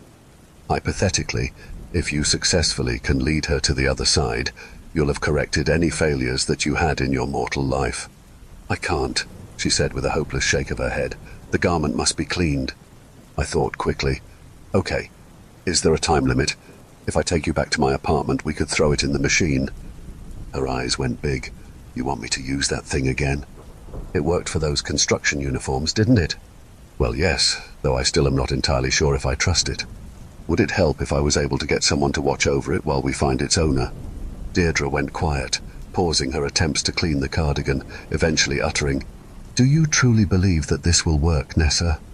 I sighed, deciding it would be best to be honest with her. I'm not sure. As far as I know, no one has tried this before. This idea is entirely based on how I've seen curses get resolved in the past. But if it's for your freedom, isn't it worth at least trying? Tears continued to stream from Deirdre's eyes as she deliberated. She was alarmed, I could see that, as well as desperate and unsure. Eventually she rose from her crouch, the wet cardigan clutched tightly in her fist. With only a nod as her answer, she hurried back to the jeep. Thinking her urgency meant that we didn't have much time, I floored it. I called Rayna and told her the plan. Her initial response was, "You're calling me because you want me to watch your laundry?" Once I explained the situation, she agreed to keep an eye on the washing machine, while Deirdre and I searched for the cardigan's owner. When the weeper's fists tightened as Rayna got close to the garment, we came to the conclusion that it would be best if Rayna didn't lay her hands on it. On that note, she also would have to make sure no one else touched it. As much as I didn't want to be that person that hogs the washer, this was a life-or-death situation. Like before, Deirdre had a sense for who we were looking for and how they were going to die. This one was going to happen sooner than her other omens. Deirdre told me where to go. She was eerily quiet otherwise, her tears non-stop the entire drive. I got a cold feeling in my gut when I recognized where we were. The construction site where the false tree made its stand. Thanks to Orion's efforts, we had calmed the tree down over the past couple of weeks. It took a lot of prayer and lamb meat to do it, but for the most part we did it. I say for the most part because it had moved on from grief-induced rage to bitterness. It would be far too easy for a human to make the wrong move and kickstart its wrath again. Before entering the forest, I asked the false tree for permission. A gentle, pine-scented breeze welcomed me. Deirdre did a low curtsy before entering. The wind brushed a lock of hair from her face. As we traveled deeper into the trees, Deirdre was so focused that it was hard to communicate with her. I mostly just tried to keep up with her as she darted gracefully through the overgrowth. I'd asked if the shepherd of the forest would be the one to kill this person. She answered cryptically, "Whether or not you leave the forest is not for a human to decide." I decided to take that as a yes. The crack of a gunshot made me flinch. It was up ahead, not too far away. There are a few things that could cause a person to anger a false tree, besides disrespecting their territory. For example, false trees historically have an interesting relationship with hunters. A person's success when seeking game was thought to be entirely determined by the false tree's whims. As a result, the hunters would often enter into agreements with the forest guardians to ensure that they'd never return home empty-handed. However, if the hunter broke the agreement, or took more than what the false tree permitted them to, the consequences were violent. Of course, those were back in the days where failure meant starvation. Now that we have grocery stores, bargains like that don't appear to be nearly as commonplace. Another thing that could have happened and seemed to be the more likely scenario has to do with the farmers. It was thought that if a farmer's livestock wandered into the woods, it belonged to the false tree. Any attempts to retrieve the animal were interpreted as theft. For reference, there was a goat farm nearby as well as a cattle ranch. While the farmers who've been here for a long time know about the false tree and its territorial nature, we've had newer farms springing up lately. Some of them have been learning quickly and taking the old folks' warnings to heart. Others, not so much. Those were the ones I was most worried about. There was a shriek so guttural that it was hard to tell if it belonged to an animal or a person. I started to run, despite knowing what this person's fate was and knowing full well that interrupting a false tree's punishment would be suicidal. I don't know what I intended to do, I just needed to get there. There was another cry just before we found the source of the commotion. A black bear held a small goat by the neck between its jaws, its muzzle coated in blood. The person who'd been trying to retrieve her goat was sprawled motionlessly in the dirt, her eyes staring sightlessly at the sky, her face frozen in a look of surprise. What was left of her shredded throat reminded me of ground beef. To its credit, the false tree had at least made it quick for them both. The bear growled in a way that made my hands shake. Its eyes glowed green. "We aren't here to interrupt you," I explained carefully, putting my hands behind my back to hide their tremor. "Neither of us would dream of undermining you. We are simply here to observe." The bear nodded once, the poor little goat's body flopping around as it did so. To my immense relief, it then took its prize away, most likely intending to come back for the dead woman. Deirdre gazed down at the poor woman mournfully, uttering, I remember. She's lost. I need to guide her out of the woods." My hagstone vibrated. It couldn't be the false tree. The stone didn't react to it earlier. I glanced around, not seeing anything at first, but all the while, Victor's voice echoed in my mind. "They're like sharks. They smell blood in the water. They circle." "No pressure, but whatever you're going to do, Deirdre, you better start doing it," I said as I drew my poker. She began to sing. "O nachmamu truaduit astoirin." Behind me. "You-hoo." Relief doesn't seem to be the best word to describe how I felt when I heard Briar's voice instead of the mechanics, but it comes the closest, though the feeling was short-lived. Deirdre's keening was interrupted as she whirled around, eyes wide to see the hunter standing there. "I don't believe you have a permit for that," he said, eyeballing Deirdre as if determining the most efficient way to dissect her. I moved closer to her, putting her within range of the hagstone as I questioned, "A permit for what?" Briar's glare slid to me, speaking to me as if to a child. "The dead need a reliable guide, which is where we come in. Your traitorous friend here isn't qualified." "Traitorous?" Deirdre repeated distantly. "We know you helped translate the ledger, and now you're going behind our backs, trying to take a soul that isn't yours." "I don't want her soul for myself, I'm merely—" Deirdre began to defend herself but was cut off. "Do you know where she needs to go?" Briar snapped. "Because if you pick wrong, at best, she'll be recognized as a trespasser, and one of us will be called back to figure out wherever the fuck she's actually supposed to go, which neither of us will be happy about, by the way. And at worst, she'll be tortured for eternity. You couldn't handle that responsibility before. What makes you think that you can handle it now?" That last dig seemed to get under her skin. Worried that things were going to escalate further, I admitted it was my idea for her to do this. "If you want to be angry at someone, be angry at me. When I was alive, I had shirked my duties," Deirdre said, voice pensive and quiet. The river clouded my memories. "But now that I'm here, all has become clear to me." She swallowed, raising her chin as she spoke up. "I do not wish to fail a second time.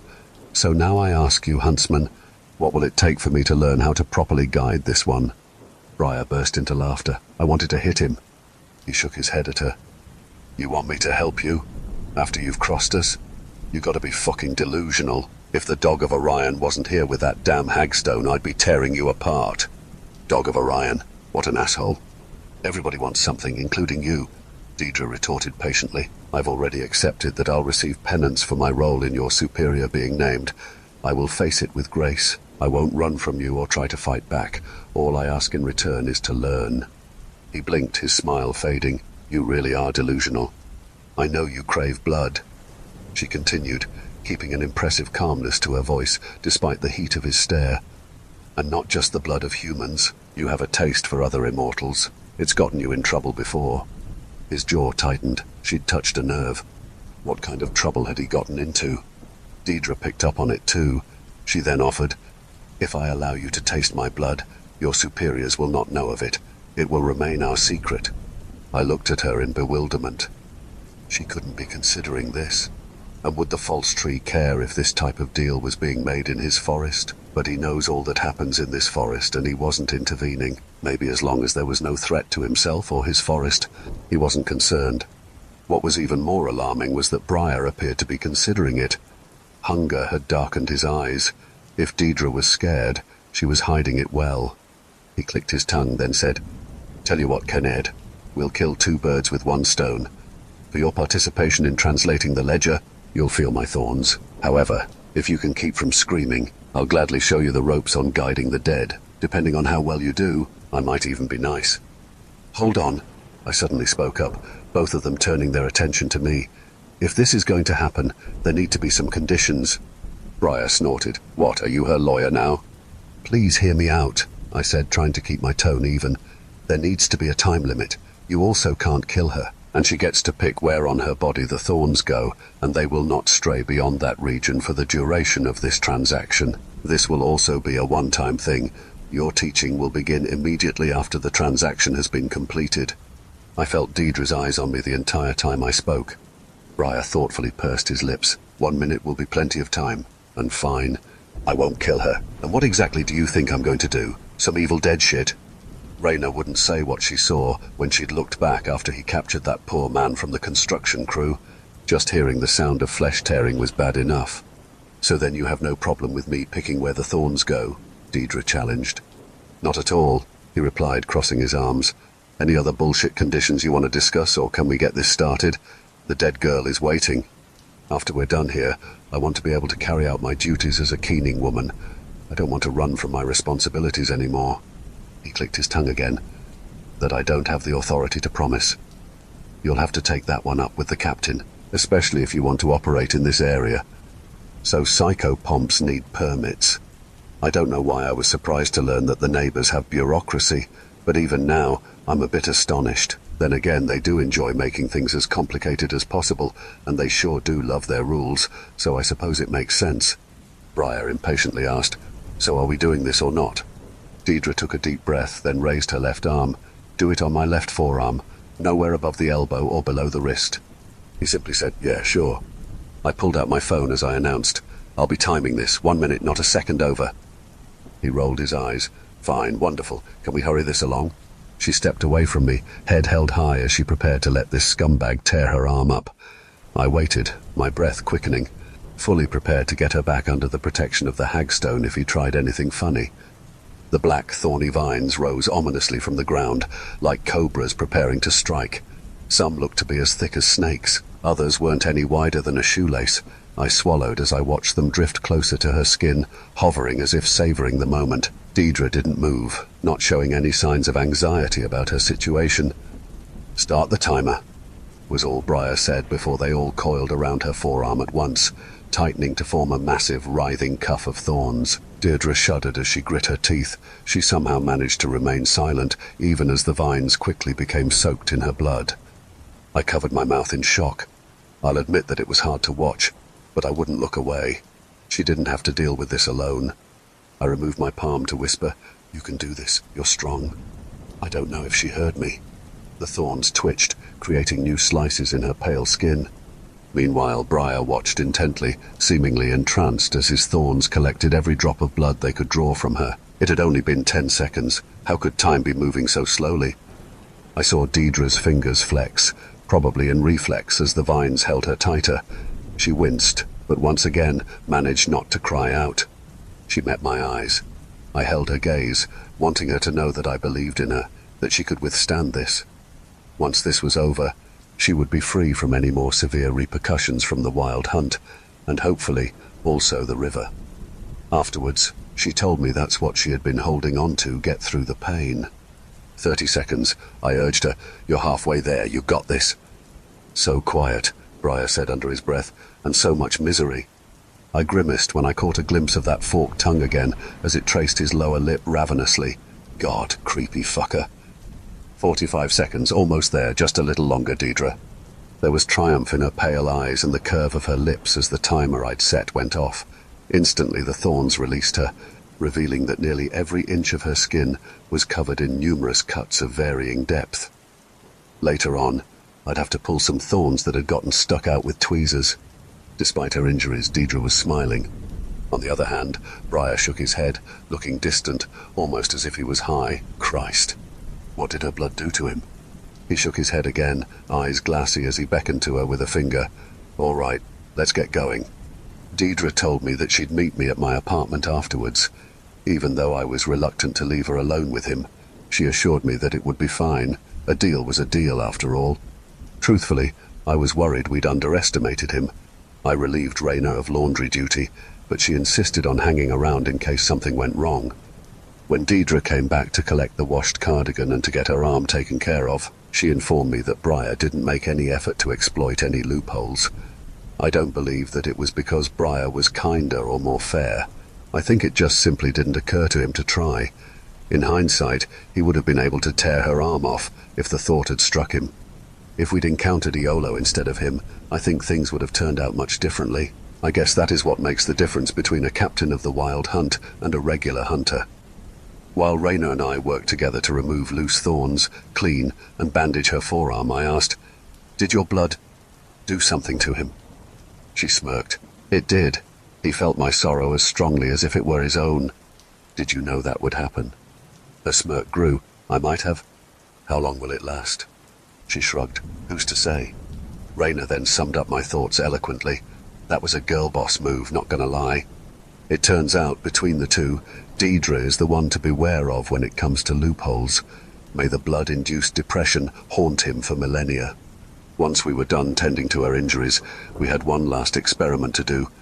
Deidre was afraid of this one, possibly even more so than letting a hunter consume her blood. She closed her eyes, raising her canteen above her head, then let it drop dramatically to the floor. She backed away from it, still not opening her eyes. Once she got halfway down the hall, she winced. I was heartbroken. I'm sorry, I thought it would work. She shook her head. No, it did. The pull was much weaker than it used to be. I believe it's just going to take more than escorting one person before I'm fully free. So now we have a new Psychopomp. Thankfully, this one is gentle and kind. Good thing. 2, we could use some more of that around here. She just needs her permit. Edit. It has come to my attention that it is not a literal permit like a driver's license, which is extremely disappointing. I might make her one as a joke.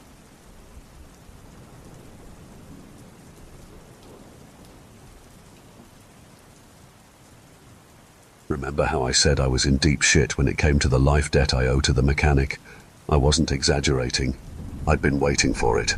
I didn't know when it was coming, or what exactly it was, but I figured it wouldn't be pleasant. The only thing I thought I could rule out was him straight up killing me. If that's what he'd wanted, he wouldn't have bothered getting the white stag out of me. He could have used the possession loophole to simply lop my head off with that damn banjo and taken care of 2 problems at once, but for whatever reason, he didn't. I didn't understand why until the events of this week. Orion got a normal call. Believe it or not, those are more common than the ones I tell Yins about, but I just figure no one wants to read about insect or rodent infestations when they could be learning more about the neighbors. Would Yins want to read paragraphs of me searching for bedbugs in the local Super 8, fogging the place down, then having to argue with the owner about how much my services cost, because they didn't realize the infestation was that big of a deal? Probably not. And yes, that exact thing did happen 2 days ago, but I'm not bitter about it. Right off the bat, I noticed that the client was acting anxious. Not too weird. A lot of people get freaked out by cockroaches, and with how much of a mess they're capable of causing, I can't say I blame them. While these critters aren't as dangerous as some of the other things we deal with, they can be carriers of numerous diseases. They're not to be taken lightly, especially for those with pre-existing health conditions, and once they settle in, they can be difficult for a homeowner to remove on their own, despite all the over-the-counter products claiming to do my job just as well as I do. The client's face was beaded with sweat as I started my initial walkthrough. I began with asking him if he'd seen the roaches personally, or if he'd found any waste or moltings anywhere. At first he didn't answer, eyes anxiously flitting around. When I spoke again, he jumped. "Sir, are you all right?" I asked, genuinely concerned now. Getting freaked out by roaches was one thing, but this was something worse. This man was scared. He swallowed, then stammered, "No, I'm fine, I'm not good around bugs." That didn't seem right. I understand having phobias all too well, but this seemed to be more than that. What if he was cursed like that one guy who was infested with centipedes? He wasn't vomiting, at least not yet. "Are you sure?" I questioned, trying to sound caring rather than skeptical. He nodded quickly, swallowing again before looking down. I couldn't help him if he wouldn't tell me anything. Something definitely was off, though. Not sure how to proceed. I decided to drop it for the time being and kept looking for any signs of roaches. In the living room, at least, the place appeared to be clean. I should have trusted my instincts when they told me something was wrong. When I turned, thinking that I saw movement in the kitchen, the client jumped me. I was stronger than him, but he'd caught me by surprise, waiting until my back was turned. I felt his hands fumbling blindly around my neck as I launched him off of me. As he tumbled to the carpet, I felt the hagstone's chain break on the back of my neck. Everything clicked for me then. This was a trap and I'd walked right into it like a fucking idiot. The client sobbed on the ground as I made a break for the front door. "I'm sorry. I'm so sorry. I had no choice." Even though I knew it was likely already too late, I had to get out of there. Black thorns slithered in to cover the front door, coiling around the doorknob. "Shit!" Without looking behind me, I reached for the iron poker, only for one of the vines to lash out and snap around my wrist. I had to suppress a gasp as the thorns dug into my skin, the sharp pricks accompanied by a hellish, cold, sucking sensation that made the muscles in my arm twitch involuntarily. Now that I felt them myself, I genuinely have no idea how Deirdre managed not to scream, and they'd been all over her forearm.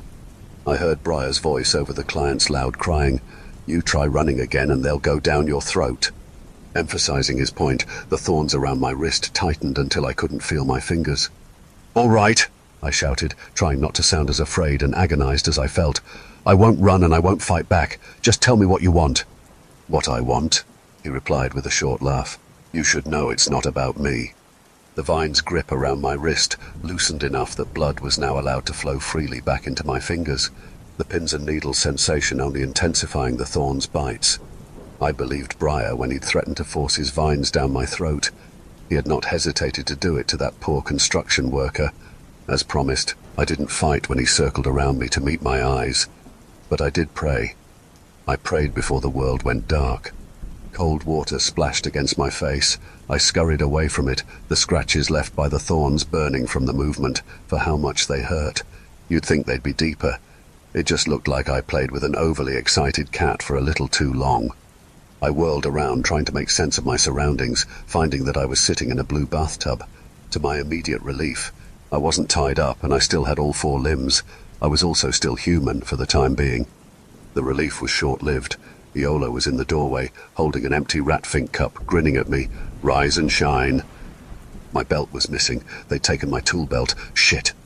"Well, I'm sure that ain't the comfiest place to wake up," he said in his typical friendly manner, as if he hadn't just abducted me. "But you and your fucking hagstones. Next time, put it under your skin. Give us a real challenge, Pop." Wiping away a drop of water to keep it from getting into my eye, I channeled as much bravado as I could when I said, "The other two will notice what's happened when I don't come back. You might want to hurry."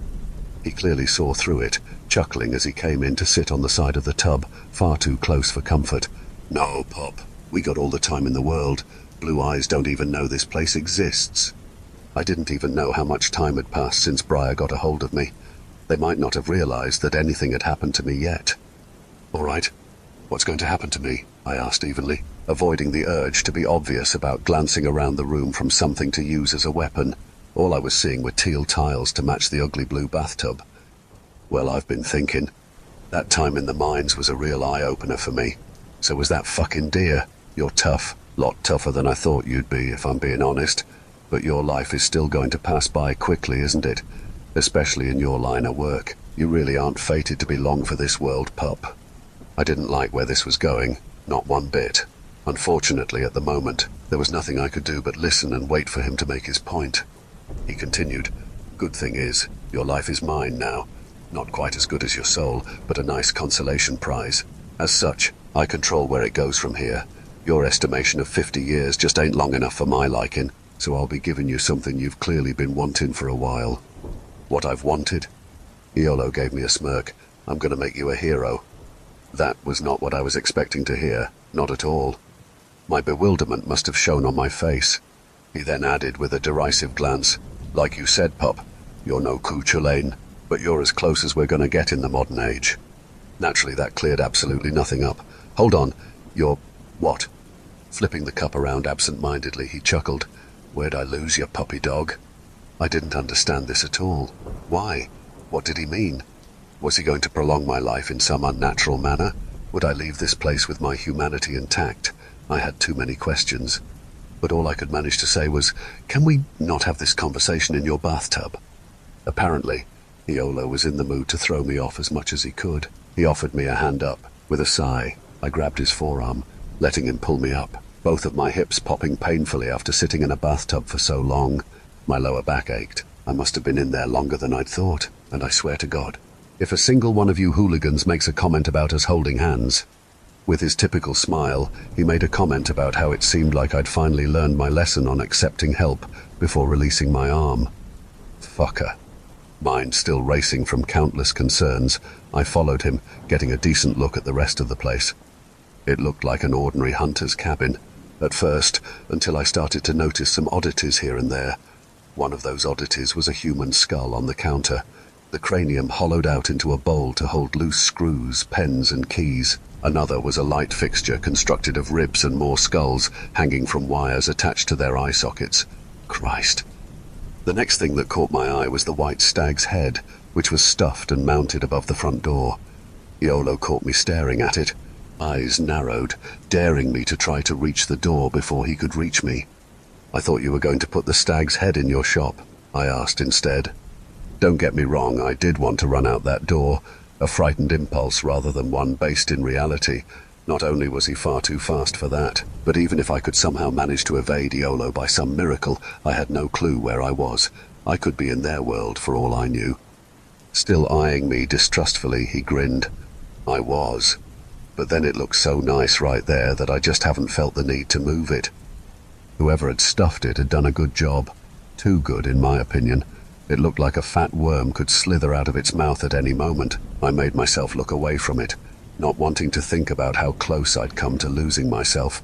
Not while there was another, worse danger not even 10 feet away from me. Of all the questions I had about my situation, I started with the one that scared me most. Why are you doing this? Why make me a hero when you could just kill me? Isn't it obvious, pup? Iolo smirked, leaning casually back against the counter. Oh, I guess it's not. Well, I want to use you, puppy dog. Just got to work on a few things first.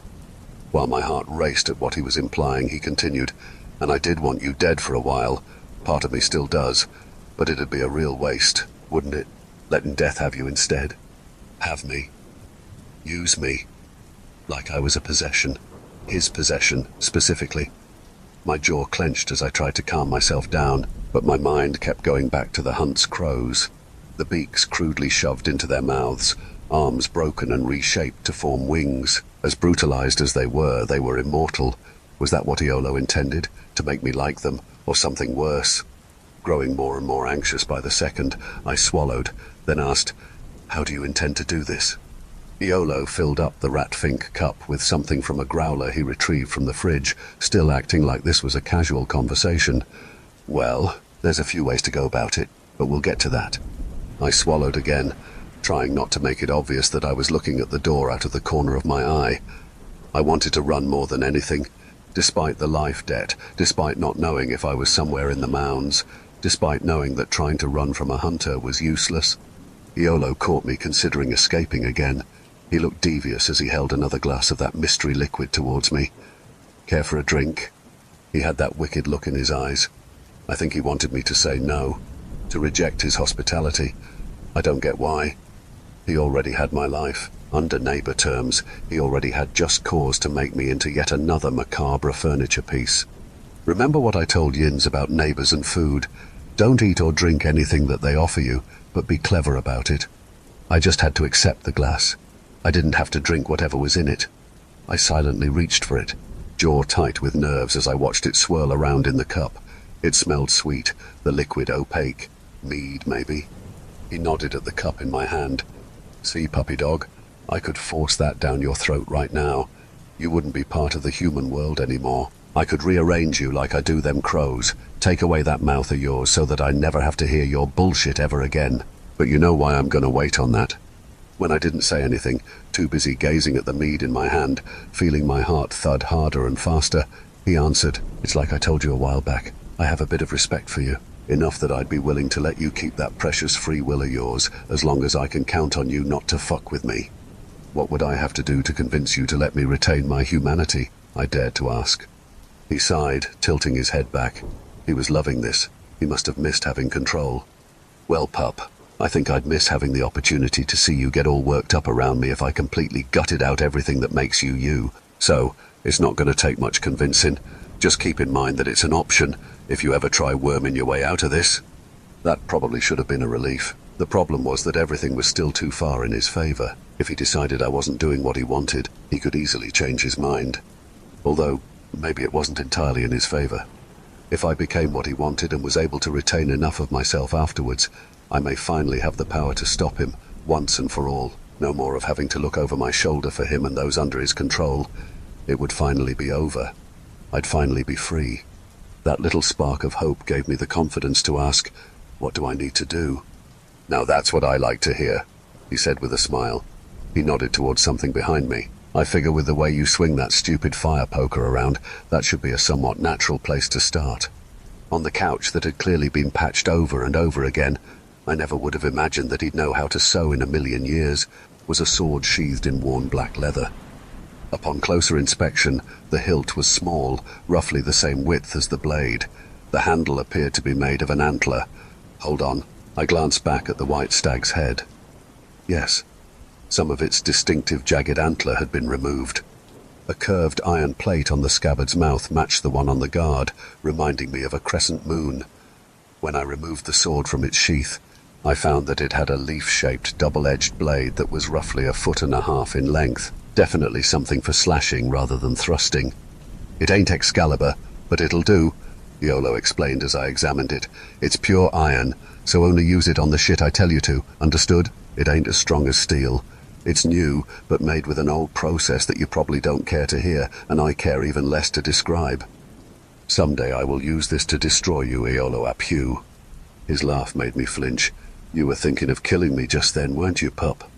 Throat tight, I opened my mouth to disagree, but let the words die on my tongue. He'd know if I lied. I was so tired and distressed that I was letting my face give me away. Surprisingly, Iolo didn't seem angry. Worse, he actually seemed to find it funny. Go on and try it, puppy dog. It is iron after all. Should do the job just fine. And I sent Briar off a while ago. We're all alone here. Nothing stopping you. We both knew I couldn't beat him in a fight, especially with only a sword that I didn't know how to wield to protect me. At least if I'd still had some salt in my hagstone, I wouldn't have been completely fucked. I know better, I told him, setting the weapon down. I want to see just how much work I've got cut out for me. So, go on, do it. Do it, and really mean it, pup. He challenged, sounding far too excited. Tell you what, if you can land a hit on me, just one, it don't even have to be a good one, I'll forget all about your life debt. I already knew how this was going to go. We both did, dangling freedom above my head once again just to get what he wanted. He was just being an asshole for fun. What else was new? Entirely unenthused, I let out a heavy sigh and held the sword in the same way I did the fire poker, out in front of me with the tip pointing towards him. He snickered when he saw my expression. I would have thought you'd be jonesing for a chance to beat my ass. I'm over it, I snapped. I'm over it and I'm over you. Iolo stood up a bit straighter as I approached him, opening a drawer next to him to pull out a butter knife. He held it up to me with that shit-eating grin. Looks like you better win then. Of course he had to be even more of an asshole about it and use a damn butter knife. Of course. I swung the sword at him. He didn't bother trying to get out of the way, stopping the blade by simply raising the butter knife.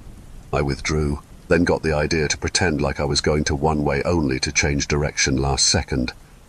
Once again, he was able to stop me with just the dull knife. Well, right off the bat, you're clumsy, he commented, stepping aside so that my next slash completely passed by him. I could see what you were going to do long before you actually did it. What do you want from me, prick?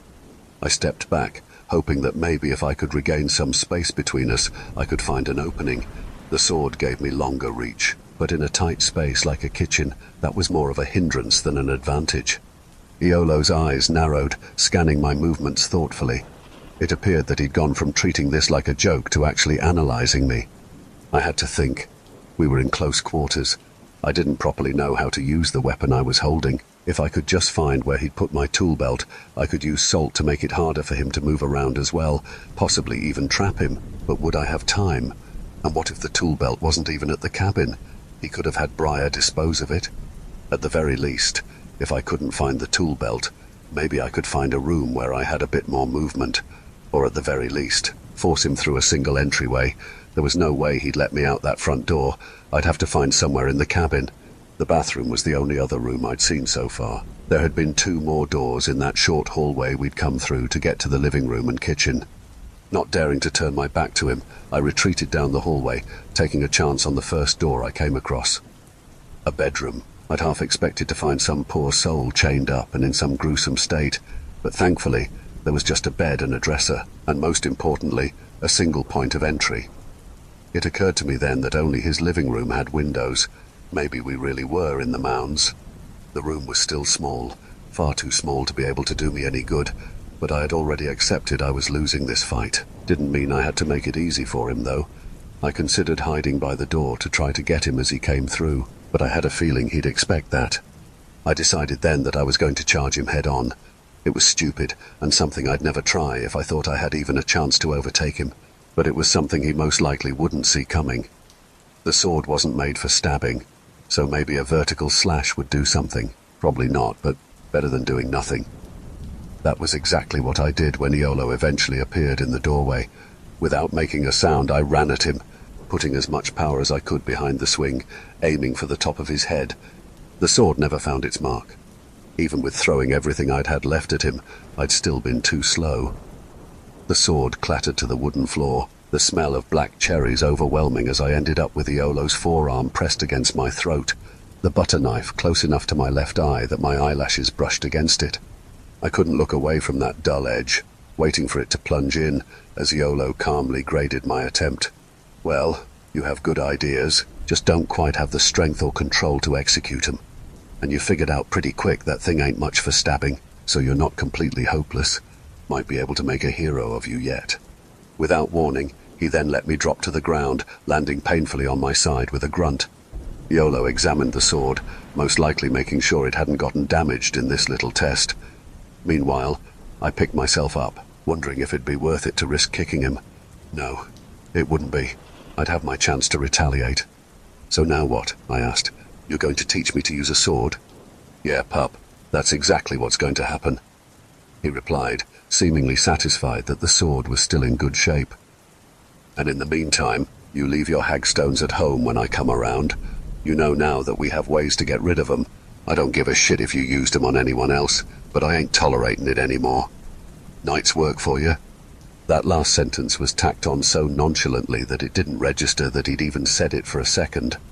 I blinked and shook my head, completely short-circuiting. Yeah, nights. Like I have a choice. Now, unfortunately for you, Iolo continued, I don't want you being able to come back here any time you want, so I'm going to have to knock you out again. Hope you don't mind none. Hold on. I held up a hand between us, taking a step back. Where are we meeting? And when does this all start? And how, exactly, do you plan to knock me out?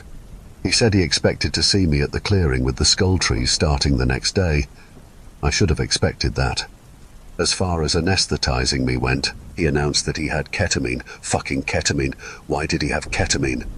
You are not using ketamine on me, I said sternly. He raised his eyebrows. Well, Briar's off towing someone, so he ain't an option at the moment. Only other alternative is I choke you until you pass out, and to keep you out long enough to get you back to where you need to be. I'd have to do it for a long time, which means brain damage. So yeah, you're gonna want the ketamine. Jesus fucking Christ. Can't you just blindfold me? I protested. I assure you I have no desire to return here. Iolo, clearly losing patience, sighed. I'm not taking that chance, not with you. Like it or not, you're going the fuck under, pup. Now, do you want to do this the nice way or the mean way? Even though I was horrified, I gave up. Fine, nice way. Iolo brought me back out to sit on the couch while he got it ready. The idea of letting him drug me was making me sick. I tried to assure myself that once I got knocked out, the day would be over. I wouldn't be in this cabin anymore. I could call Victor and let him know about all of this. It didn't take long, just a pinch on my arm and the void swallowed me. Before the dizziness took over completely, I grimly wondered how many other people he'd done this to. So, here's my review of ketamine. Bad. Really bad. This is exactly why I've never experimented with anything other than alcohol, and even then, that's a rare occasion. I hate feeling like I'm not in control of myself. I was wandering through the woods and happened upon Grandma dancing with nobody in her pretty white wedding dress. She smiled as she spun in a waltz, twirling around and around until she turned to dust. The dress fell to the grass with a heavy thud. The whispering thing with its insect-like, triangular head and huge eyes was trying to speak, but as per usual I couldn't understand it. Its folded appendages grasped at the dress, tearing the fabric, low hums making my chest shake. Behind me, a woman screamed in rage as her footsteps approached quickly. Before she reached us, I came to in the back seat of my Jeep. I was confused. My arms felt weird, floaty, like they weren't mine. Hold on, why was I in the Jeep? Wait, Iolo. He most likely couldn't get into my apartment with the salt. so he must have considered this the next best thing. To his credit, the doors were locked and the windows were down enough to keep the inside at a comfortable temperature. He'd even parked me by the Weepers River. The first thing I did was call Victor. The phone felt too heavy in my hand. I was so out of it that I couldn't tell if I was talking too slowly or him too quickly. What I could gather was that my co-workers had been looking for me when I didn't return from that cockroach call. When they couldn't find me, they searched for the client to try to figure out what happened, but he'd also gone missing. When I told Vic I'd been dosed, he told me to stay where I was. No problem. My arms were strange enough to deal with. Legs seemed impossible. With the state I was in, it took forever for me to notice that the sword was sitting on the passenger seat in its scabbard, buckled in. Centuries passed by in milliseconds. In that time, the ketamine convinced me that I was a murderer, just like my sperm donor, just like Iolo. I accepted this. By the time Vic got to me, a lot had been dug up within me that should have stayed buried. The boss babysat me while the stupid ketamine worked through my system. Through that time, I had several more harrowing epiphanies that I forgot. Eventually, thankfully, my body and I were reunited again. Once I was coherent enough to converse, Victor asked me how I was feeling. Like I want to cut Iolo's head off, I said flatly. Victor snorted, sounding as tired as I was. Please do. After he convinced me to nibble at a frozen pizza and drink some water, he then admitted, "When you called, I didn't think you were going to be you anymore." With a deep sigh, I muttered, "Yeah, I was afraid of that too." We both eyed the sword as if it was somehow responsible for this situation. It had been placed on my dining room table like a centerpiece. Dumbly, it occurred to me that some LARPers would probably lose their minds at a chance to get their hands on a Fey-made iron sword. "You can do it, you know," Victor said. "Become a hero." "I'm going to try my best. Who knows? Maybe I'll finally avenge us someday. Maybe." I wish I could end this update on a positive note. Just know that I have hope. Something Yins need to know is that Orion will have to do some mutual aid for another specialty pest control provider in the next week. We'll be working with Victor's old employer, the River Kings Pest Specialties, located near Cuyahoga Falls in Ohio. I can't give any details at the moment, just know that it's a situation. I'll fill Yins in when I can. We're making the journey out tomorrow, and I'll have to make it back before my evil fairy godfather decides to turn me into a pumpkin.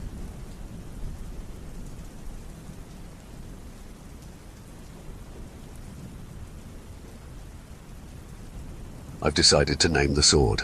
The reason for this is that this sword and the responsibility it represents were both forced upon me. By naming it, I'm making it mine. Some suggestions that Yins made in the comments of the last update made me smile, mostly because they were designed solely to annoy Iolo, and I did strongly consider them, believe me. But after thinking long and hard about it, probably about as much thought as most people put in to name their kids, I've decided upon Ratcatcher.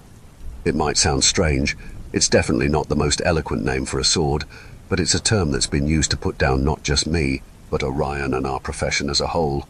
We're just rat catchers, not worth anything, not capable of anything more than taking care of the pests that no one else wants to deal with. Definitely not worthy of respect. We're only allowed to exist as long as we do our jobs and know our place. I'm proud of my profession, as dangerous as it can be. Most of us are. Now, instead of representing a bad deal, the sword will represent us. So, now that I got my Joker monologue out of the way, let me tell Yins about what happened in Ohio. For some background, River Kings Pest Control Specialties is where Victor was working before he started up Orion. They're a bit bigger than we are, but they also have a ridiculously high call volume compared to us, thanks to operating in an area with a bigger population. While it may sound like things are exciting for us over in our little corner of Pennsylvania, our number of atypical cases is actually considerably lower than theirs. Even with a certain huntsman deciding to ruin our lives for fun, we still have a lot less on our plate than they do. Just last week, one of their crews got hit by a runaway truck while they were on their way to a call. Luckily, no one died, but they're all banged up pretty badly. On top of that, 3 of their employees had their memories completely erased by a particularly vindictive neighbor to the point where they can't even remember their own names. Long story short, the River Kings are critically short-handed. Before we could venture out to Ohio, someone at Orion needed to stick around at the office and hold down the fort. Picking who that was going to be wasn't easy. I initially volunteered. It should probably be me. Cuyahoga Falls is almost a 2-hour drive, and I'm fairly confident the mechanic isn't going to be happy if I'm late. Victor shook his head. Of all the people to be alone right now, you're the last on the list. Fucker kidnapped and drugged you. I won't be alone. Deirdre will be around. Speaking of the Weeper, something I mentioned in the comments last post was that Deirdre found a way around having to go through the hunt to operate as a keening woman. She's been venturing outside of their reach, guiding lost souls to where they belong without having to worry about undermining the hunt's authority. That was what she'd been doing when the mechanic sent Briar to grab me. When she returned to discover everything that had happened to me, she felt responsible. I don't know why. It's not her fault. None of this is. But because of that, she's been making more frequent stops by my apartment to make sure I'm all right. Raina spoke up, sounding hesitant. I'm not trying to be mean or anything. Like, I know there's more to her than what meets the eye. But what exactly is she going to do against Psycho Mantis? As long as I play along with his bullshit, I don't think he'll do anything to either of us, I said. Think being the operative word. Honestly, though, I wasn't certain of anything when it came to the mechanic. I just knew that for whatever reason, he wanted me alive for the time being. Again, I'm not trying to sound like a dick, Raina started to ask. But how are we going to help the River Kings when we're not doing so great ourselves? Victor explained. That was the agreement we set up when the Kings helped fund Orion. That, and they're even worse off than we are, believe it or not. Reasonably, Raina looked astonished. Well, one of us is a vampire, and another one of us is under the threat of enslavement from the Wild Hunt. So, can't wait to see whatever they've got going on. Victor gave her that look. Not a vampire. Fine, high-functioning zombie, my bad. He shook his head. Anyways, I'm thinking it would be best if Raina stayed behind. As far as I know, the hunters aren't interested in her, at least not as much as they are in you. Briar, I reminded him. Raina cringed when I brought his name up. He won't do anything without the mechanic's say-so, Victor assured us. And since he doesn't appear to consider Raina a threat, that shouldn't be an issue. Bah.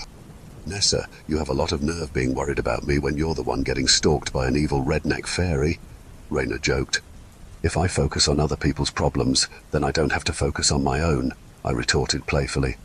The fact of the matter is that being alone is a bad idea at the moment, Victor said. I'm sure he's not going to take kindly to the idea of someone accompanying you to these training sessions, but just by setting that trap, he sent the message that Orion isn't 100% safe, at least not in its current state. That's when he begrudgingly announced that he was going to start hiring. I know a few of Yin's sent over your resumes, so best of luck to you. By the way, if Vic seems surly, don't take it personally. Interviewing is one of his least favorite managerial duties. It's not a slight against you.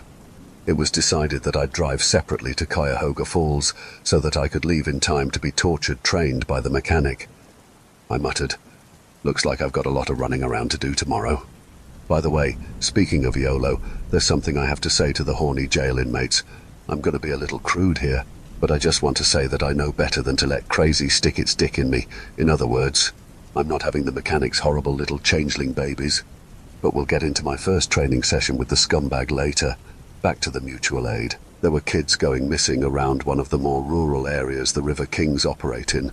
While local authorities investigated for human causes, we would be joining our cousin company to search for Auntie Ry. Don't let the cutesy nickname fool you. We had to drive one out once before and it wasn't pleasant. Auntie Ry infestations can be identified depending upon how a field has been tended. If the farmer has done a good job, she will stalk the field, but otherwise leave it and its owner unharmed. In Germany, Auntie Ry passing by without causing trouble for anyone was actually a sign of a good harvest, and some farmers would even try to appease her with offerings in the hopes that she'd bless them with a fertile crop. And despite the name, they will equally inhabit corn and rye fields. As long as the crops are tall enough to cover them, they're happy. However, if she feels that the field isn't being tended to properly, the farmer might notice that some of the crop has turned black. These cursed crops will be toxic for human consumption, and if not addressed immediately, Auntie Ry's curse will spread until the entire field has been destroyed. If rye ants were only a danger to crops, they wouldn't be so bad. Where they become downright horrific is if a child is unlucky enough to cross their path. The ants' main concern is maintaining the field they've chosen as their homes, and unfortunately, they appear to regard children in the same scornful manner that people regard termites. As such, if Yins are sensitive to the subject of children dying, I suggest you proceed reading this with caution. It doesn't end well. Back when one of the farms near us was visited by an Auntie Ry, we got a call from the farmer who was in a panic after not being able to find his son. He'd known about the aunt's residence, and up until that point, he'd been doing a good job of keeping her content. We joined him in his search through the cornfield.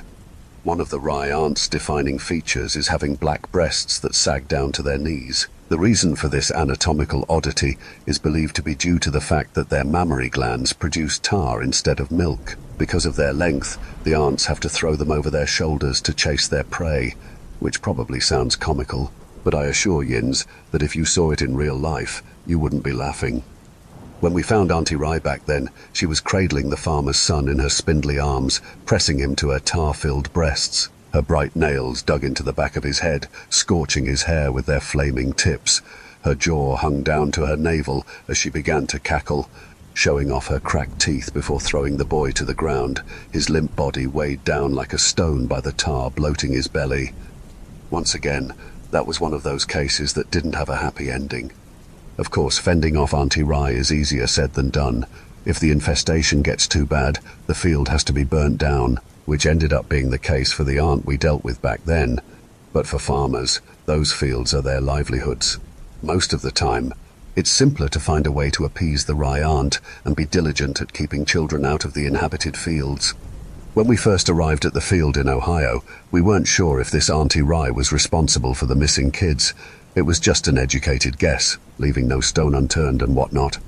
One of the duo in charge of running the River Kings, Sam, was waiting for us with two others who I didn't recognize.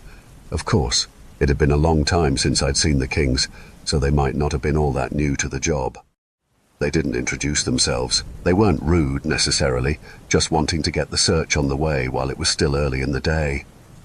The first thing Sam did when he saw Victor was hug him, somehow managing to lift the boss off the ground despite being a head shorter and in his 50s. The boss tolerated it all while looking like a cat that didn't want to be held. All the while, Sam was commenting on how he wished that their reunion was under better circumstances. He then noted that Victor felt cold, eyeing the bandana skeptically. It occurred to me then that Victor hadn't informed his old colleague of his condition. We decided it would be best to go in groups, given that Auntie Ry could get aggressive if we trampled around in her precious field. For their sake, I hoped that we'd find them with some other neighbors later on, wearing flower crowns and dancing around merrily. There was a part of me that worried about the Gingerbread house making a reappearance. Thankfully, the Kings hadn't received any reports of anyone finding a trail of treats anywhere nearby. But once again, if we couldn't find anything in the corn and rye fields, the woods were on the list. As we shoved our way through corn stalks, Victor noted that the crop all looked healthy. Sam confirmed that the farmer was diligent about leaving Auntie Ry offerings. Hopefully that meant that she would be slightly less aggressive. Eventually we heard someone humming. Aside from the comments I'd mentioned earlier, we'd made a point to be quiet during our search. Weapons were silently drawn in preparation of what we'd find. Sam delicately pulled two stalks aside with one hand, the other on his revolver, revealing Auntie Ry humming as she prepared a large wooden device with a handle up top. Due to its excessive size, it took a moment to recognize that it was a butter churn, a churn big enough to fit a human child. It's one thing to read about this happening in old reports, is another to see a Ry aunt's churn in person, along with forcing their victims to drink tar. They've also been known to grind them up until they're a paste that could be spread upon a slice of bread. Victor emerged first, approaching Auntie Ry without hesitation. Her head turned to watch him with gleaming eyes, her humming not stopping. I followed him while the River Kings circled around in an effort to surround her. Banging and crying could be heard coming from the oversized butter churn. We weren't too late this time. Auntie Ry didn't take her eyes off of Victor as she placed her tar-filled breasts over her shoulders like a fleshy scarf, a trademark display of aggression from these neighbors. She then let out a roar as she sprinted towards him, glowing fingertips reaching for his face. While he dealt with her, I hurried to open up the butter churn. I wedged my knife between the lid and barrel-shaped body to pry it open. The massive lid was so heavy that it was difficult for the knife to get the purchase it needed. There was a gunshot. Sam and the other unnamed employee had come out of the field to help Victor keep Auntie Ry occupied. Sam had managed to take her by surprise and shot her in the temple. She let out a snarl as she whirled around, realizing with wild eyes that they had her encircled. The other River King's employee had materialized by my side to help me get the lid off of that massive churn, sliding her own knife into the same side as me. On a count of 3, her and I lifted at the same time. The lid finally rose. A small, dirty hand appeared in the gap, its owner sobbing. I yanked the lid the rest of the way while the employee reached in to pick up the girl trapped inside. Auntie Ry was still preoccupied with the other 3 as she and I began to run with the distraught child. First priority was getting the kid out of there. "Is it just you?" the employee asked the kid. Speechless and terrified, the little girl shook her head quickly. This girl was only one of 3 that had gone missing, so that begged the question, where were the others? We managed to get her back to where our vehicles waited without consequence. The King's employee tried to set the girl down in their company van, but the girl clung to her for dear life. The employee resolved to keep holding her, rubbing her back soothingly. "Sweetie," she cooed to the kid, "I know you're really scared right now, but I need you to answer something for me, okay? I just need to know if that scary lady has any other kids." Another gunshot from the field. The little girl buried her face in the employee's neck and whimpered. The employee and I exchanged a look. The corn rustled. Instinctively, I pulled out my knife and positioned myself between the field and the employee holding the little girl. Sam came out with his hands up. "We found the other 2, he informed us gravely. Not wanting to upset the little girl even more, Sam pulled me aside and whispered to me, "The one definitely was nursed, but he's still breathing. Ambulance is on its way. The other one—" He looked down. His face spoke for him. Both of them had been forced to drink the tar. By some miracle, the ambulance got the one who was still alive to the hospital in record time. I guess they'd had to pump his stomach and do a number of other things to keep him alive. But at least he made it. It's just a shame that we couldn't do the same for the other boy. As far as Auntie Ry goes, she retreated to lick her wounds after being shot and stabbed so many times. We strongly advised the farmer to burn that section of field, knowing that this incident would make her even more aggressive. However, the farmer refused. "I feel horrible for the little ones, really I do," he explained apologetically, "but I'm barely making ends meet. I'll do whatever I have to keep any more from getting taken. I'm sorry, but I can't afford to lose any of it. I got a family to take care of too." Victor clearly didn't like this answer, but didn't push him. For one, this wasn't Orion's area of operation. For another, we can't force anyone to follow our advice.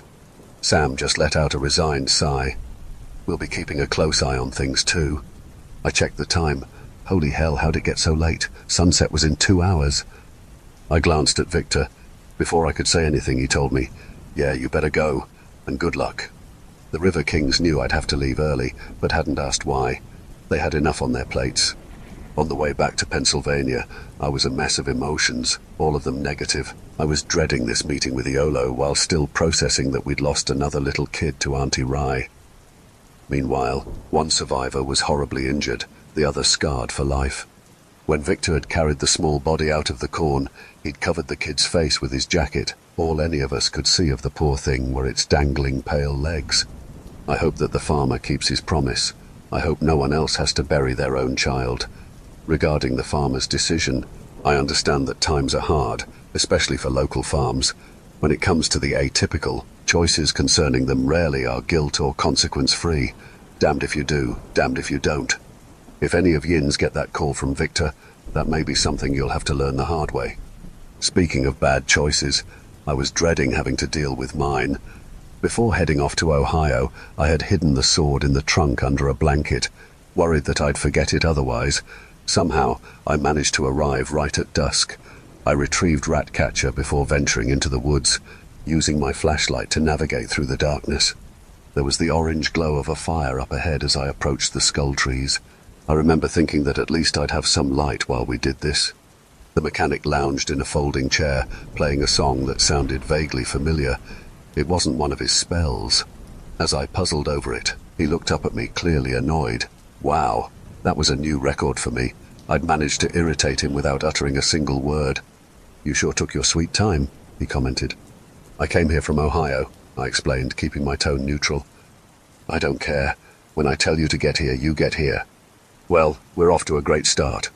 "Should we get started?" I asked, anxious to get this over with. The mechanic set his banjo off to the side. "We don't have the luxury of starting off with basics. We're going to have to do this quick. So you better be taking this seriously. That prompted me to question, are we under some sort of time constraint? He stood up, but instead of answering, he said, I've been thinking it would be best if you could see what you're really fighting.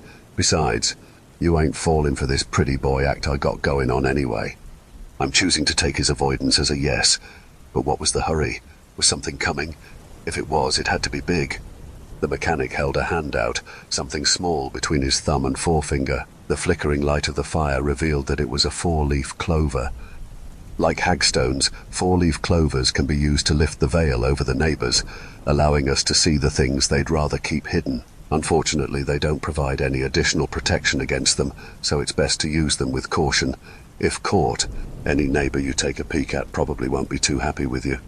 After accepting the clover, I was once again faced with the mechanic's true appearance. The fire reflected ominously off of the armor-like chitin covering his body. Those dragonfly wings appeared to be almost as long as I am tall. And God, those teeth. They looked like they could snap my arm clean off. How do you see? I asked casually, not wanting to give him the satisfaction of seeing me gape at him. I regret asking, I really do. He was more than happy to answer. The chitin just below the crown-like structures on the top of his head began to lift away with a series of soft clicking noises. 2 bulbous, compound eyes glimmered in the faint light, the grids within them distorting the flame's reflection. Looking into them evoked all the same suffocating, nauseating panic that I would imagine drowning does. Don't you be worrying about my vision, pup, Iolo said with a chuckle, the chitin crawling back to cover those terrible eyes up once again. I suppressed a shudder, unsheathing Ratcatcher. I want you to get a feel for that weapon, he told me. That's why you'll be practicing with that while I'll be using a wooden one. Wouldn't want to kill you by accident now, would we? The way he said that last part didn't sound sincere. The wooden sword he produced matched Ratcatcher in length. In his clawed hand, it looked far more intimidating than it should have, despite its blunt ends. First things first, pup, Iolo started, advancing on me slowly. I followed him with my eyes and the tip of my sword. I noticed back at the cabin that you keep wanting to stand there and swing, which won't do. Footwork is one of the most important parts of this, especially since most of the things you'll be fighting are stronger than you. That was the only introduction I had before I spent a good part of the night dancing around, trying to avoid having my ribs bashed in by a wooden sword. It was slightly less embarrassing than being bested by a butter knife, but only marginally. To my credit, I didn't get smacked every time, just most of the time.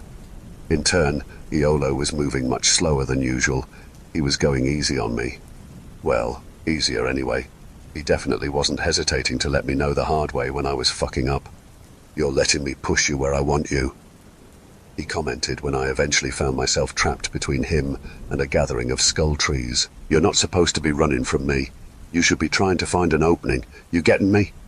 I thought I did. Maybe. We were about to find out. I managed to duck under the wooden sword as the mechanic swung it in an arc towards my shoulder. While low, I charged forward, digging my shoulder into his midsection. He staggered back, but didn't go down, retaliating with a sharp prod in my ribs with the wooden sword's hilt, right over where a bruise was already forming from a mistake I'd made earlier in this training session. Swallowing back the pain, I shoved away from him, staying low, hearing the wooden sword whiz above my head. There you go, he said, almost sounding impressed. I took a chance and swung Ratcatcher, not surprised when he blocked it.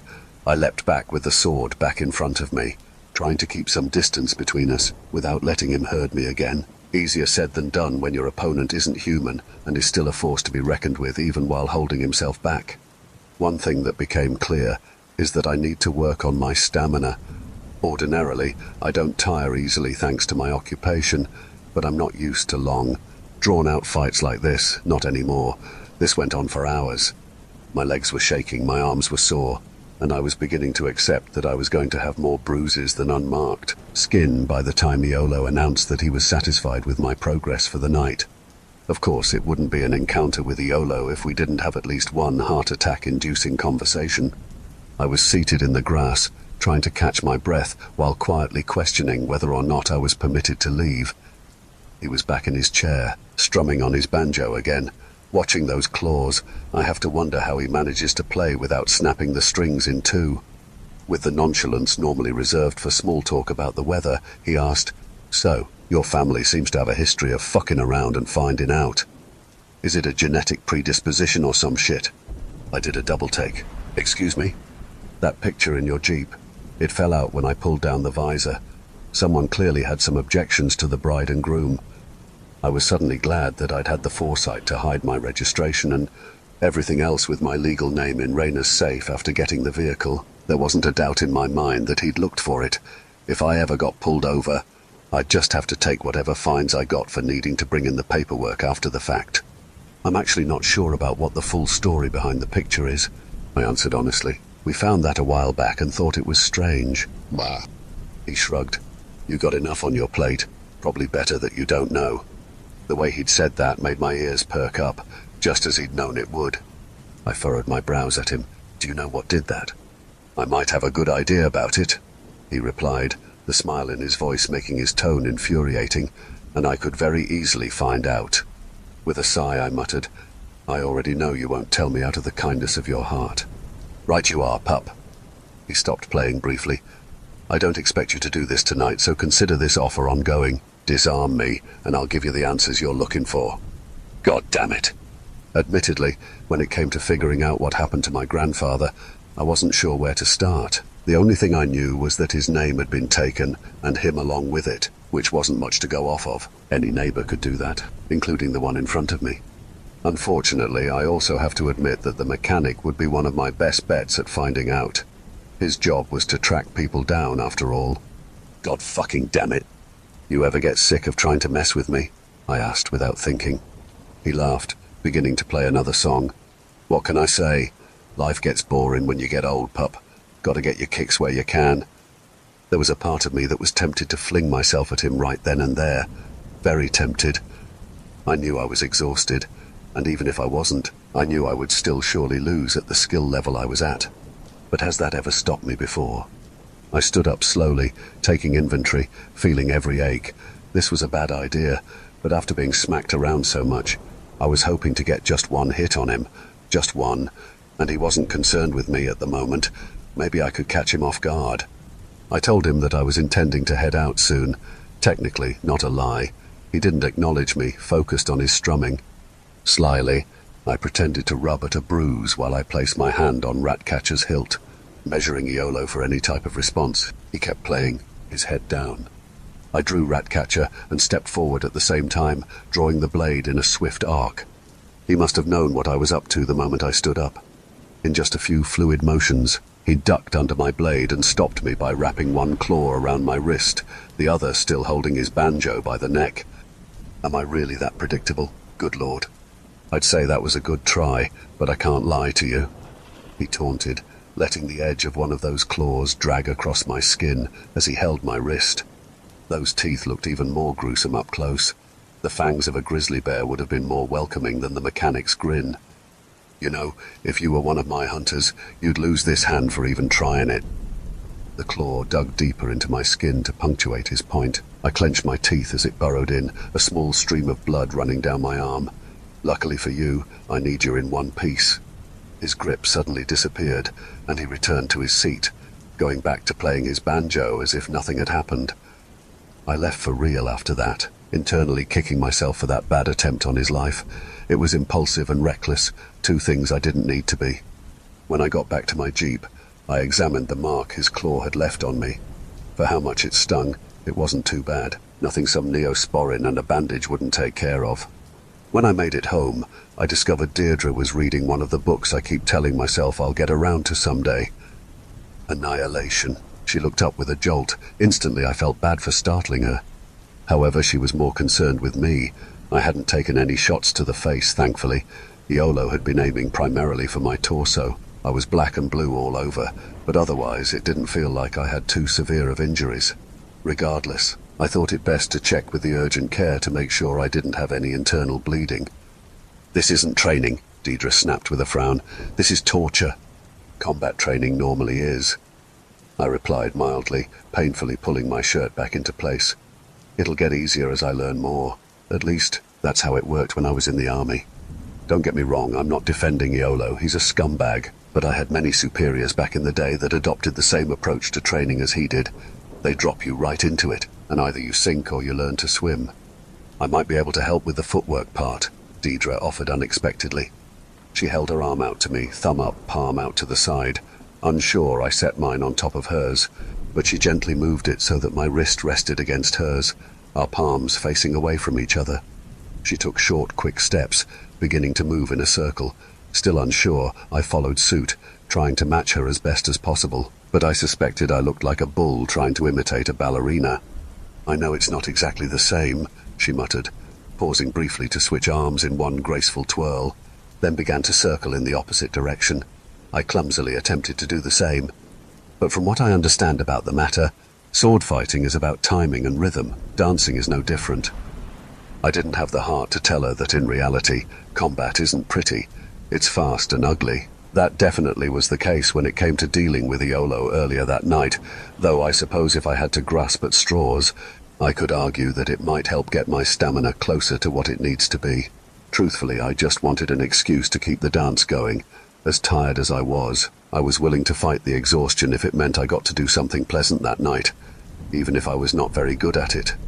But like with using the sword, I'll learn how to become a hero. I'll learn how to dance with a pretty fairy. I'll learn about what happened to my grandfather.